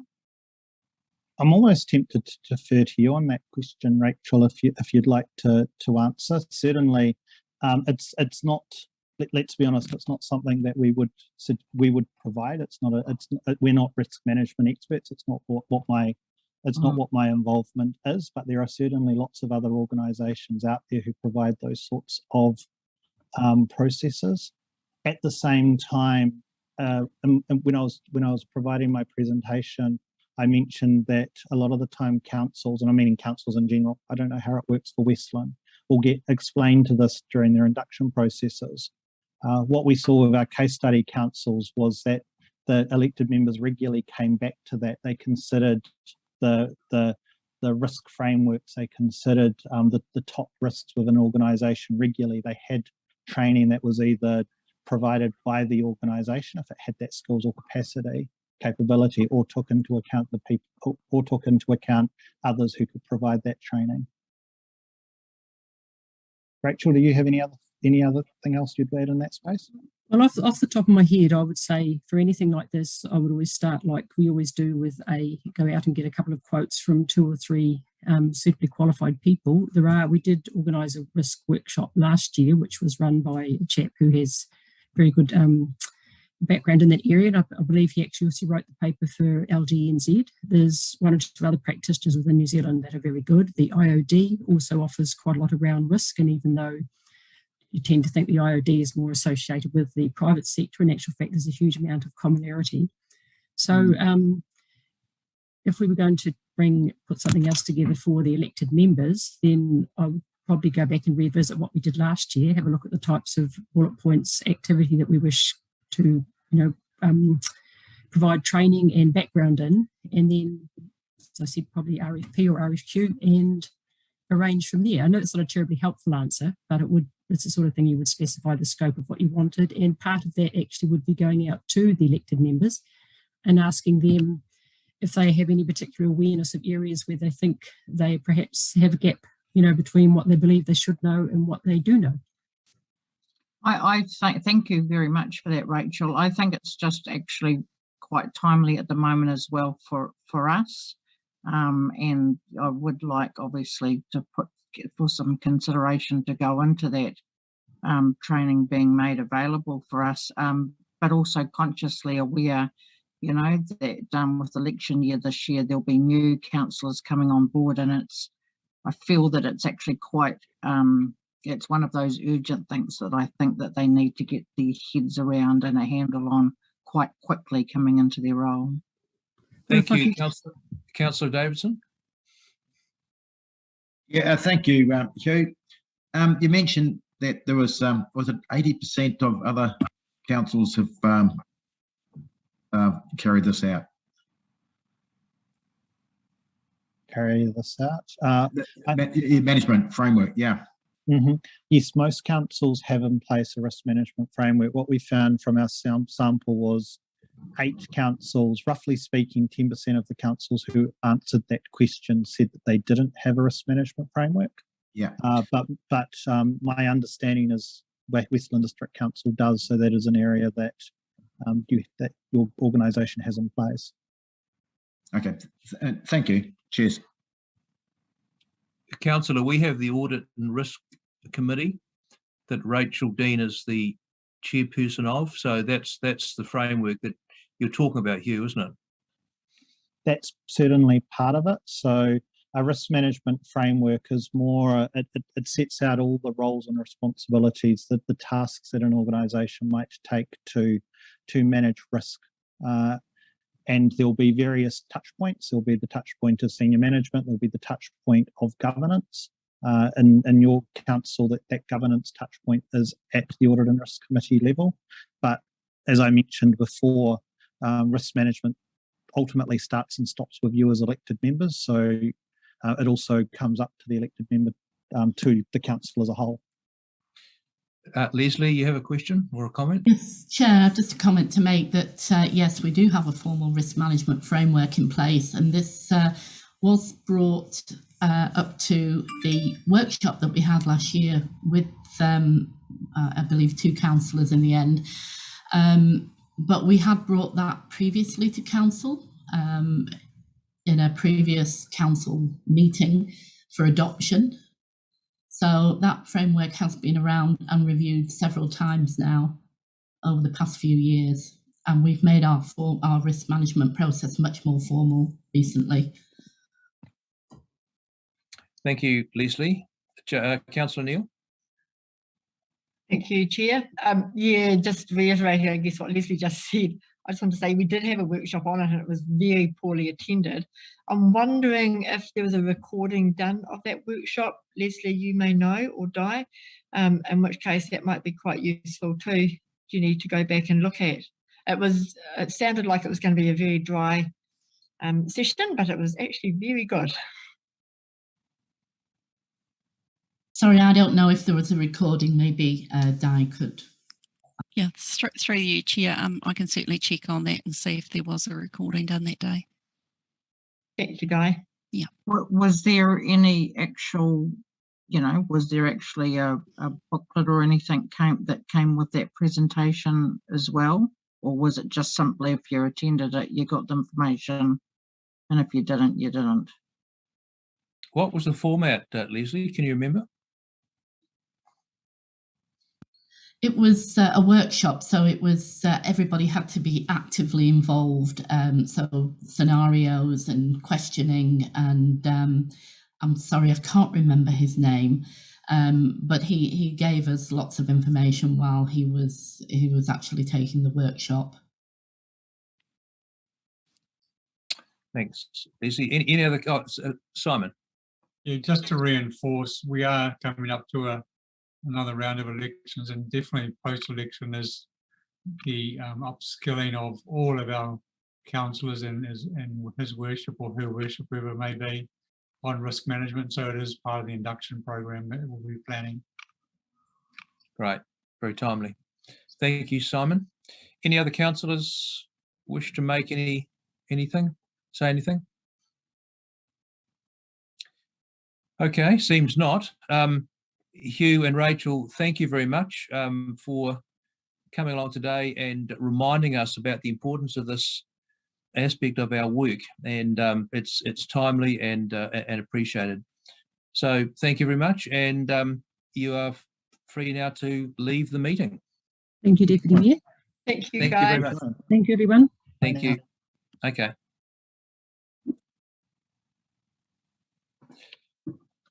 Okay, so we're back together, are we? Yes, we are. So we were with Fiona. Fiona, you back with us? Thank you. Through you, And- Chair. Just before you move to that, could we please have a mover and a seconder to receive the presentation from the OAG? Keep forgetting that stuff. I move accordingly. Someone like to second that, please? Councillor Davidson. All those in favour say aye. Everyone said aye. Passed. Thank you. Thank you, Di. I'll remember one of these days. So Fiona, we had your presentation. Thank you, and I think you'd completed it, and it was time to discuss. Is that where we were at?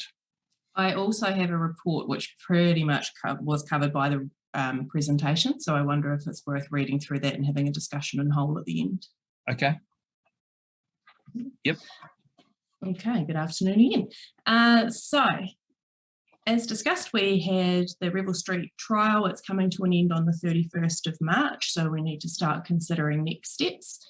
I'll take the report as read. The recommendations, basically there are three options that we can move through to from here. Option one would be to proceed with special consultative procedure. So that's basically opening up for conversation with the public. That could run in line with the annual plan consultation, so it wouldn't have to be standalone, but would give the public the opportunity in a formal manner to feedback through submissions. Option two is to not proceed with consultation, but to continue with the proposal to retain Revell Street as a one-way system in its current format. And option three would be to return Revell Street between Weld and Hamilton Street to traffic in both directions again, and basically the removal of the movable equipment, in which case we would obviously have to consider in workshop whether it's best located somewhere else, what happens to it next. The only costs really involved with any of those options, there is minor cost involved with the consultation process and staff time. However, like I said, that could coincide with the annual plan consultation, so not really any additional.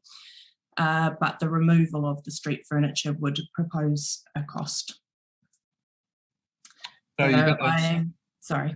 No, those are the three options that we have to consider today. Is that correct? Correct. So the proposal, I've proposed option one, which is to proceed with consultation on the basis of Revell Street remaining in its current format.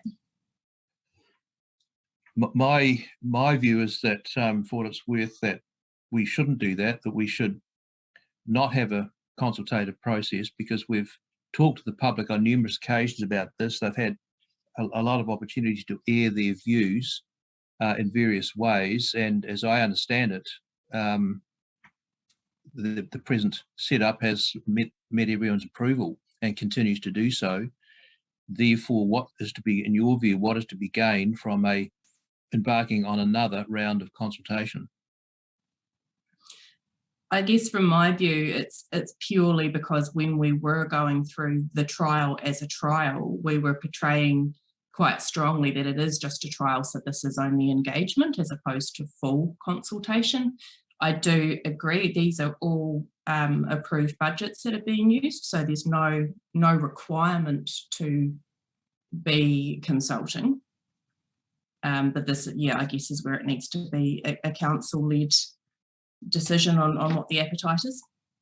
So I think you made the comment earlier on, Fiona, that you'd received no emails in recent times or had no adverse comments or reaction or response.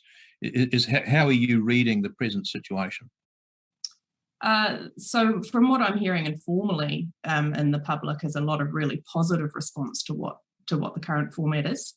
And I certainly, we've heard from members of the public about minor tweaks, which we've listened to and worked with, but not opposition. Okay, thanks. Councillor Davidson, you have your hand up. Yeah, thank you, Chair. Fiona, at the last meeting, it was Councillor Martin sort of asked if you could go out and talk to the people on Revel Street and ask them, you know, how everything was going. If this request happened, what was the outcome of those discussions? In all honesty, Councillor Davidson, COVID got in the way and policies came in place about not going and interacting directly with people face to face. So unfortunately, other than I guess the most recent newspaper articles, there hasn't been direct contact. That email address has remained in place the whole time, so there's been that ability and people are aware that I'm the contact person, but I haven't been able to go door knocking. Sure. Okay, I understand that. I think it's fairly important to get out and talk to these people though, before we you know, move on this, because I think that's been one of the problems in the past, is just the process on this Revel Street. So it'd be really good if council could get out and just, you know, ask the people along Revel Street how it's all going, and then we get some facts about who likes it and who doesn't like it. Sorry, just to clarify, by council, you're referring to staff? Correct, yes. Thanks, Councillor Davidson. Other councillors have some input on this issue? You must do. It's been our most contentious. I've got my hand up. Oh, sorry, Jenny. Yep. Okay, thanks, Fiona. Look, you know, from a personal point of view, I think it looks absolutely amazing along there now. It's certainly brought that whole area of town to life again. But I do still have the same concerns as Councillor Davidson. There's been a number of occasions where we have actually asked if businesses actually can, you know, that they can be individually spoken to by council, and I still, before we make any decision on it, won't be comfortable until that happens. It would also be good to see a breakdown of the budget. I know that we've talked about that in the past too, around what the costings were. I know that there was an original approval of the 100K that came into the budget. That was never set for anything specific though. That, my understanding was, that was just a generalised town centre, you know, budget. So yeah, I would still like to have a breakdown of what it's cost to date, and where that money went, and then what is anticipated that would be left to be able to do the lighting, and then a summary of that outcome. And it would have been good to just get a little bit of a summary to date of some of the feedback, you know, that we did actually receive as well. Okay, so just in response to that, so the breakdown of costs is in the presentation and in the report. There has been feedback from the feedback, summaries of the submissions as we've gone along, because there hasn't been any from this last stage. So I have feedback on it each time we've gone through to a next stage. But yes, I haven't re-emphasised it through this process. Where's the breakdown in this one? The actual breakdown of the spend? So in the report, it's appendix 1. Page 348, very last page. It's all there.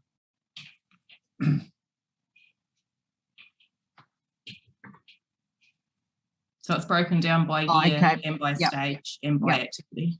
Yep. Now, so that commitment down to the 146 now though, so that's over the whole, what we have left of our council budget for the whole of the downtown area. It's not just specifically, I know we had an approved budget of 100,000 revitalise Hokitika, and we utilised that much. We used 53 to date, so we have 46 left. So then it's got total approved budget, then went up to 146. But what was the breakdown of that 146? So that's just what was rated for. So the 46 was the rollover from the year before that was unspent. The 100,000 was what had been rated for town centre improvements for this financial year. No other projects have been undertaken. This is what's come out of the budget for this financial year. There's a new budget will roll, so whatever's left will roll into the new budget come 1st of July. Okay, but we didn't really, we haven't had any workshops or discussions around any other areas in the revitalisation of the Hokitika town area that we could have also potentially been doing. So we've only really had the one, but really what we're saying is that with the budget, the approved budget of the 200,000, it's cost 167,000. It will cost 167,000 of that 200 to complete the Rebel Street project. It is completed, yes. So over the last 2 years, the approved budget has been 200,000. Yeah. So there's 32,500 left now, which until the 1st of July. Oh, until the 1st of July this year. Okay. Correct. But okay, I would just, the only thing that just concerns me about that is that the amount of how much it's cost to continue to complete Rebel Street has never been really clear right from the start. We never got a budget to say, well, look, to do what we need to do is going to cost 167,000 of the 200,000. So pretty much, that's where all of the money is going to go over this 2-year period. Yeah, so prior to going through the implementation of stage 2, an email was circulated to councillors with a cost breakdown at that point and what I thought it would take. Yeah, but we'd already gone on, we were already well underway by then though, weren't we, with the project? Yeah, so it's difficult, like I'd suggest that if and when we're going to do projects like this again, that we actually know from the outset what those potential project costs are going to be, because you could argue that out of 200,000 we could, maybe we could have gone back and said, look, yes, we're happy to do Rebel Street and spend 100,000 on it. What can we get for that, rather than be left with well, this is now what it's cost. is So 167,000. that is what I had done based on the directives that I'd been given and the approved budgets that were in place. So we knew we were coming in well under what the approved budgets were. Yeah, but that's only for Rebel Street. Because there were no other projects underway. Well, we've never had opportunities to discuss whether there would be any other potential projects that could have happened. I might have to pass that over to Simon. This was one project that I was running. It's not actually my space.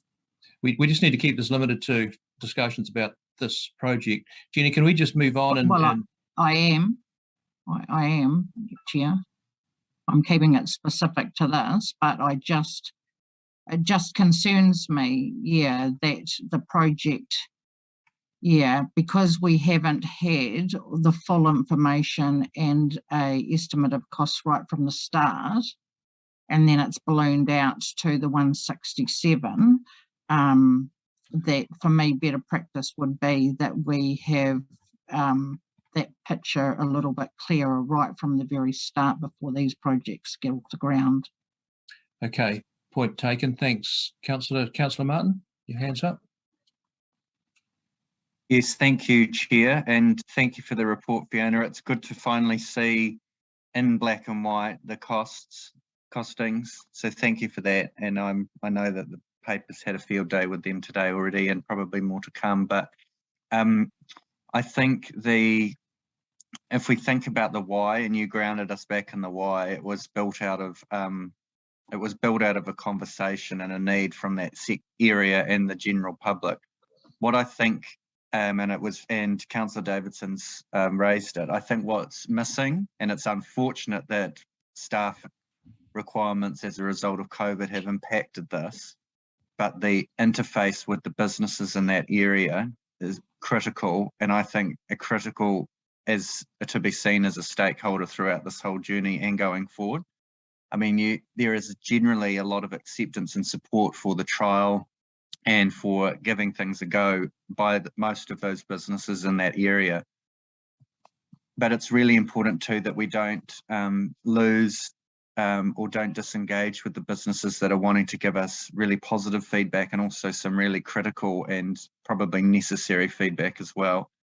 So there's some, if we go walk through that street and talk to business owners like I do, there is certainly still a lot of feedback out there in the community and from that area regarding the trial, and some changes some minor changes or perceived minor changes that would make a big difference to them and how some of the retailers operate down there. So I do think there needs to be some element that connects, or some sort of engagement process that can connect staff with, because staff will ultimately do. I mean, I could hold a meeting down there next week and invite all the shop owners, and they'd come and we could talk about Revel Street, but it's missing a fundamental piece of the puzzle, which is actually the staff who deliver on the project and can actually do things down there. So I would like to see, as part of the way forward, some really, really good engagement with the Revel Street business owners and the businesses present in that community, or that area of the community, sorry. The second thing is the costs.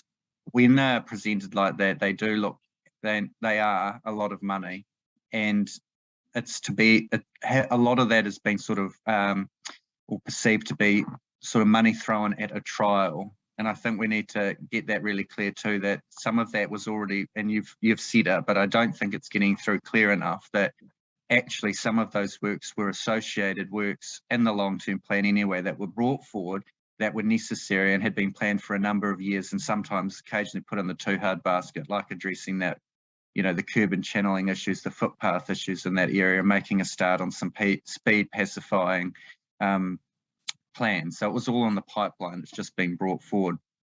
That isn't necessarily money that should be part of this, or reported as being part of this trial. It's just two projects that have happened concurrently and have kind of fallen under the same umbrella of the trial.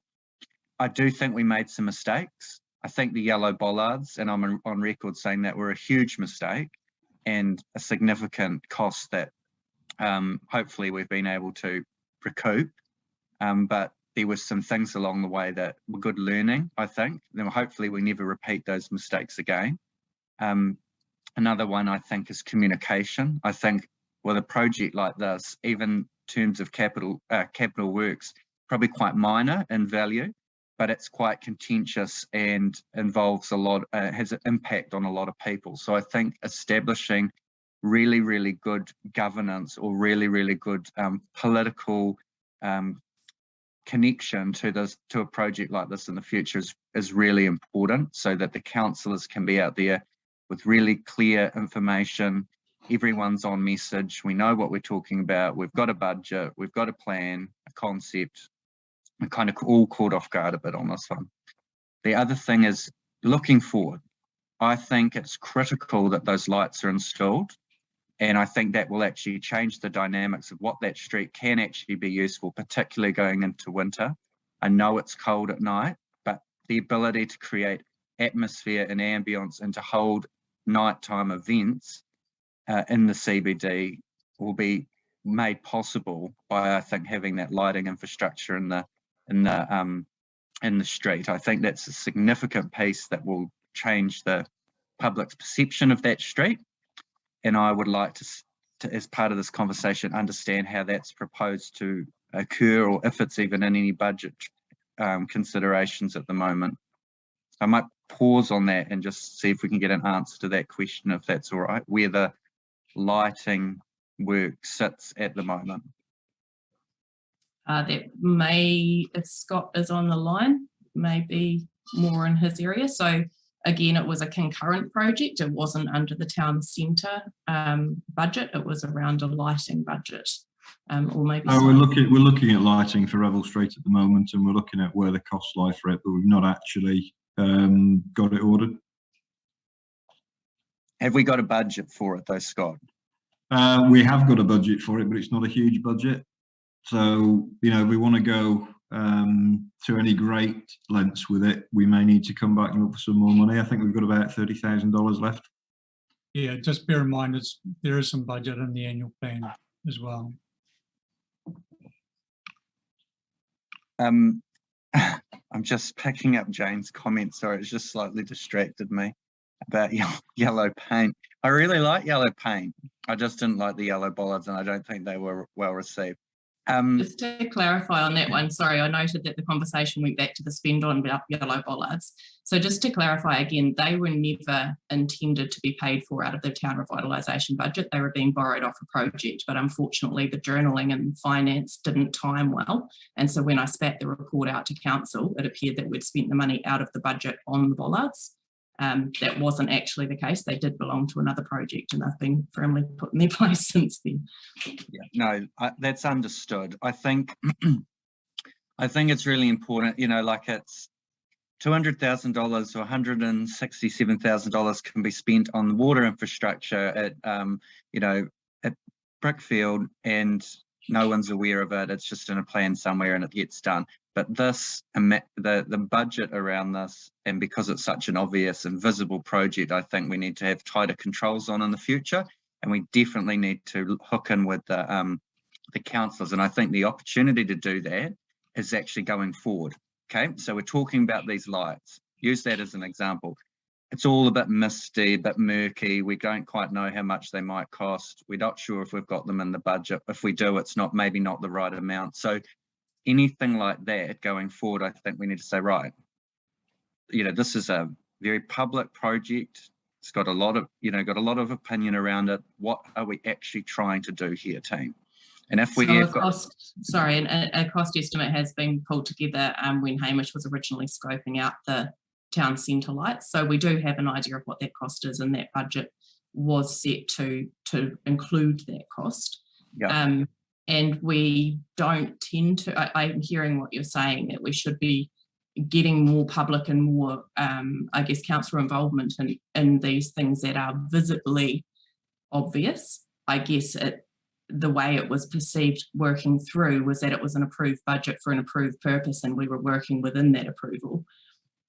Yeah, I'm hearing the feedback that you're giving. Yeah, and it's like this with anything in the CBD. Any project that occurs in the CBD is going to have discussion around it, whether it's a footpath, whether it's a pedestrian crossing, whether it's a Hokitika sign, whether it's a statue, you know, whether it's heritage lighting, whatever it is, just because flags, they're just so visible, so they gain public, they garner public discussion.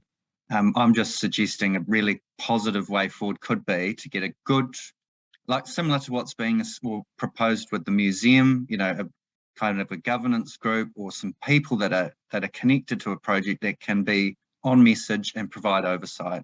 And that might appear to be a pain for the staff potentially, but I think it would actually help in the long run because it can actually be conduits of information as well and say, actually, I was at the sandwich bar and I spoke to X, or I was at Stella or the paint shop or in at Joe's or, you know, whatever, and feed that in really, really clearly and back to the staff. Yeah, just a point of note though, there was a mechanism to feed everything back, but no one was using it. Well, I think one mechanism, I think it's, you know, and to be honest, you know, sending an email to an email address is one form of feedback, isn't it? You know. So interestingly, I did have probably three or four different occasions where I did walk and door knock through the very beginning of the proposal right through till, but like I said, I haven't done an end result one. But interestingly, the feedback that I got and staff that came with me at different times was quite limited to the more candid feedback that you guys were getting. So it was quite interesting that, yeah, we were getting an almost stilted version. I don't know if it was, what exactly the reasoning was, but people weren't being as forthcoming with us around what their negative responses were as what they appeared to be with some of the elected members. Yeah, so going forward in relation to the recommendation, I think it's probably critical to have a meeting with the businesses down there prior to any decision of council. I think the trial, I don't think we should be ripping the infrastructure out. I think that's counterproductive unless we've got a strong directive from the community to do that. But I do think we should hear the feedback in an environment that allows that so for everyone to participate. The business owners and the retailers within that as a voice. And I don't think we've heard it in part, and you're right, you have visited them, but it's all sort of spread out over the last 18 months, 2 years. And looking forward, you know, they'll have really good, I think, feedback on what has occurred this summer and sort of what patterns and trends and engagement they've seen, and what changes maybe could be made. Councillor Martin, can we just let a couple of councillors have an input and we'll come back? That's me for now. Yep, thank you. Thanks, Paul Madrid. Thank you, Mr. Chairman. It'll come as a great surprise, I think, to you all that I don't agree. This was just a trial in name only, really. And I think we should have been honest from the start that it wasn't a trial. When it was first pitched to us, and I don't have a case of amnesia with this, as I would suggest some have. It was $50,000 was the budget. And that $50,000 was for, the trial was for traffic, for turn into one-way street. All these concept plans that came later, because some people had bigger ideas, were not part of the original project that was put to us, which for $50,000. But the $50,000 didn't get a flash enough job, basically, and so we pulled in the money from, let's tap into the Hokitika Revitalisation Fund then, because that's all the same thing. Well, the Hokitika Revitalisation Fund is about more than one block of Revel Street, which is what Councillor Cogan's trying to say. But we've gone and gobbled up all this money from that on what was allegedly a trial. And now we've got to, the concept plans that then came out, for the decks and the planter boxes and et cetera, have no place in a trial. That should have followed later. If the trial was proven and the one-way street was proven as a good idea, then, and it had the public support, then you sit down and you go through those concept plans and you build up a project around that. But we didn't. We weren't honest about it. We went round this way. So it turned it from a traffic trial into all sorts of other things. I don't think we should kid ourselves either about the public support for it. Don't forget that people rocked up to the council desk with a petition for signed by 900 people, and we didn't accept it because we were in the middle of a trial, supposedly. And so let's not kid ourselves. We hear what we want to hear about. Oh well, everyone's in support. Well, not what I'm hearing. I must walk in different circles. And as for the lighting, well, I mean, do we really want to turn Hokitika into Fairyland Town? But I think now though we've gone past the point of no return, which is probably the intention all along. But there it is, and I've said it before, but this is basically a textbook example of how not to do a project. Thank you, Councillor Hartshorn. Yeah, I think we've all learned a wee bit about this along the way.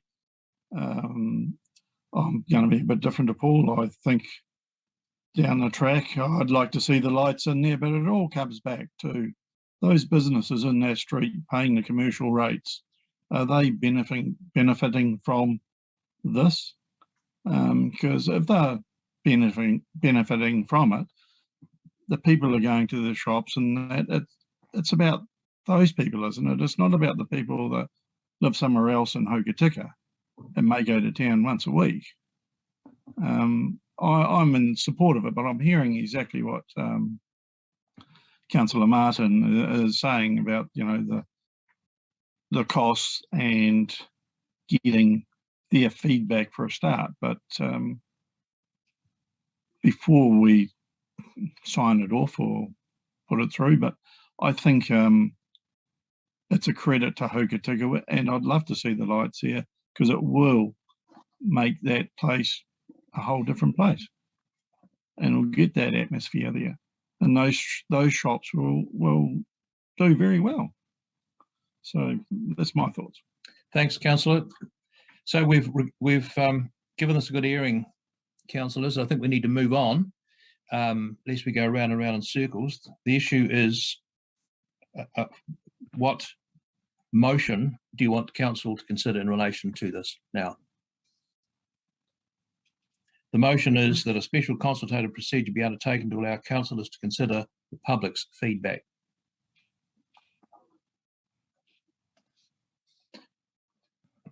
I'm happy to move in that way, David. Moved. Latham, your hands up. Yes, thank you, Chair. My question, read that is, what specifically are we asking? We're asking for feedback, but feedback on what? Are we saying feedback on? Feedback on continuing for that block to permanently be level. Oh, sorry, I think I just lost the last couple of words, Fiona. Sorry, it would be feedback on, public opinion on whether that block should remain single lane or one way permanently. So we would be going out to consult a special consultative procedure with one question, which is, do you support the one way between Revel Street and Hamilton Street? Yes or no? In its current format, yes, that would be the question, and it would go alongside the annual plan consultation so that it's not sitting out on its own. Okay.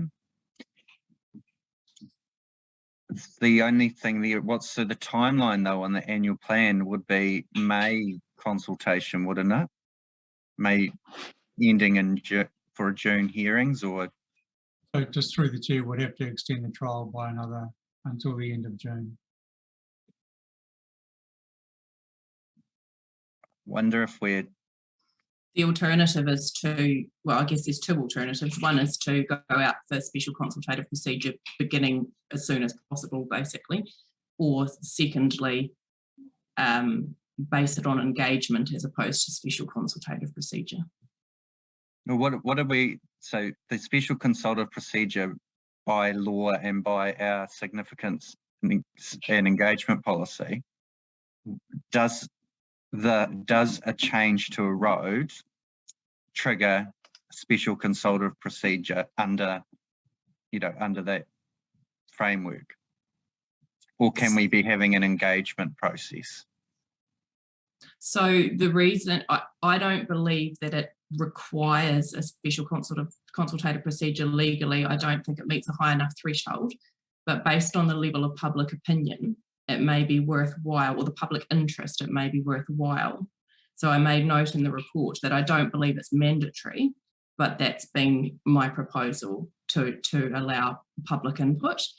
There is, I guess, the engagement would give, if we looked at that option, would give it a targeted approach where we can look at the opinion of the specific business owners and not be throwing it open to special consultative procedure to the entire district.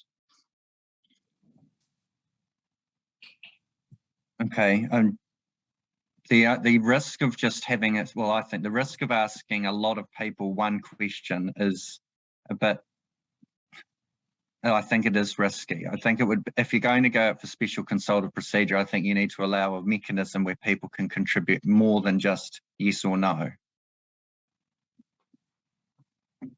Hence the I agree, but there is only one question. Sorry, Simon. Sorry, I think hence the recommendation to engage rather than consult. Engagement can talk across multiple aspects of the delivery that's there today. Sorry, but the recommendation is a special consultative procedure, isn't it?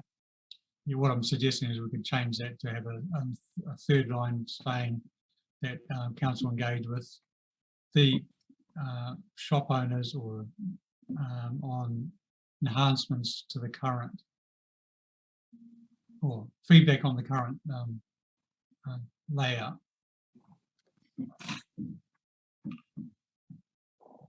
Councillor Cogan, your thoughts while you're people pondering that? Yeah, I actually agree with Simon on number 3 on that. I think it's very important at the moment now. The where to from here would be, the first thing would be to go back and consult with those individual businesses just to see where they're all at. I'm also because I'm just thinking also cost-wise as well. If we go out to full consultation, that, you know, that's got to come out of a budget as well, doesn't it, when we go through that process? Whereas the alternate way, that would be a lot less costs involved in doing that with consultation. Is that correct? I think that we're doing the annual plan consultation anyway. It pretty well staff's time involved more than anything else. Right. So yeah. Simon, can you suggest the wording of that motion? So I think Latham wanted to ask something. Thank you. I don't support it being wound up into and combined with the annual plan. I think it's very different. We're very different things. If it had an ongoing or future budgetary consideration, you know, if we were asking the community to consider spending more money, I think it's an annual plan discussion. But I think the risk here is we end up with a whole lot of submissions for the annual plan that are regarding Revell Street. Two different matters in my view. I'd like to keep it clear, and I would also like to ask the community or the residents and ratepayers for feedback in general relating to it as well, not just regarding the one way, the amenities, the seating, you know, what is it working, what's working, what's not, you know, things like that. To go through a special consultative procedure or an engagement process and just ask, should it be one way or return to two way? I think to me a missed opportunity and doesn't actually No, sorry, I think Fiona actually based the question around in its current format, so it widens it to everything else that's in that whole area. Yeah, well, I think that's critical, and I think as part of that engagement, there needs to be meetings there, and I personally would like to have it to happen prior to the annual plan consultation, not to add more work. That's not the intent. The intent is to keep it out of that annual plan process and mean that we can make a decision in relation to it before the 1st of, before July or the end of June. There's no doubt it'll create extra work. So if you're doing a separate consultation process, someone has to write the consultation document. Obviously it goes hand in hand with our only resource that does that. Does it have to be does it actually have to be like everything that you need under a special consultative procedure? Or can it just be a form on the website, a form on the Facebook, and an email address that you can write to? I mean, surely we've got those structures as opposed to. We've had that for 18 months, Councillor Martin. That's what I mean. We could simply take all that now and do a flyer and say, councillors. What I'm suggesting is that's been available for 18 months, and now you're saying to extend it for 3 months to do exactly the same thing. No, I'm not saying to extend it for 3 months. I'm saying to bring it forward. I'm suggesting do not wait until the end of June to make a decision in relation to this. I think we could frame up some sort of 4-week consultation process that then gives us the ability to decide at the next council meeting where we go to from here. Yeah, which has to be done formally if we're going to do it that way, which requires a special consultation process.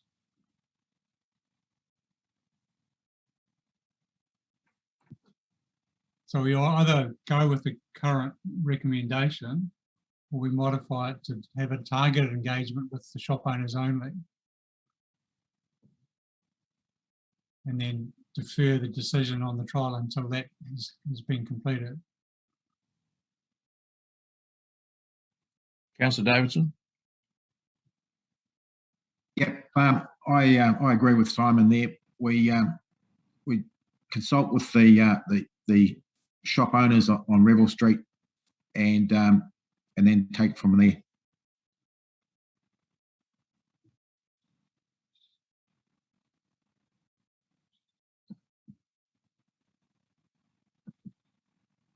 Well, we move by way of motions, people, unfortunately, and so I make a suggestion, Chair? Yep. So basically, key point, I'm not sure what the number is, but I've got the run sheet in front of me. A, receive the report. B, that staff conduct an engagement process with the shop owners on Revel Street that are impacted by the one-way street, and then C, bring a report back to council in April. Sounds sensible to me. Yeah. Can I just, and just so we're all clear, that engagement with the shop owners would actually include a visit or a meeting? Engagement includes conversations in multiple forms, yes. Yeah. Okay, Di, do you have that form of motion? Yes, can I just read it back, please, Chair? Yes. Yep. The report and presentation from the planning manager be received, that staff conduct an engagement process with retailers and business owners impacted by the one-way street in Revel Street, and that a report come back to the April council meeting following that engagement. Okay, clear as crystal. Someone like to move in that direction? Councillor Hartshorn has moved in that direction. Councillor Cogan has seconded that motion. All those in favour, please indicate. Those against, please indicate. Council passed. Bloody Revel Street. Okay. Hey, it's yeah. Sorry, Chair. yes. Sorry, Chair. Could just note that Councillor Davidson did not vote on that topic. Thank you. Thank you. Do we want to have a break, Simon? No, we have a 4 o'clock.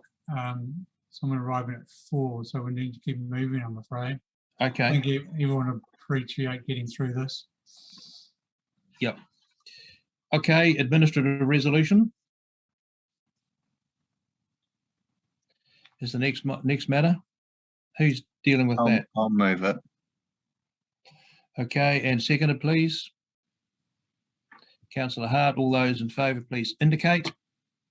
Thank you. That motion carried. So we're now, Simon, at the point where we move into public excluded. Yes. Are we at that? So I shall move that council move into the public excluded section. Someone second that motion, please. Councillor Neil, thank you. All those in favour, say aye. Thank you. Okay, so we're now in public excluded, Di. Okay, so if you could just adjourn the minutes, the meeting, please, Chair, for 2 minutes, Yes. and then councillors will need to reconnect to the second part of the meeting.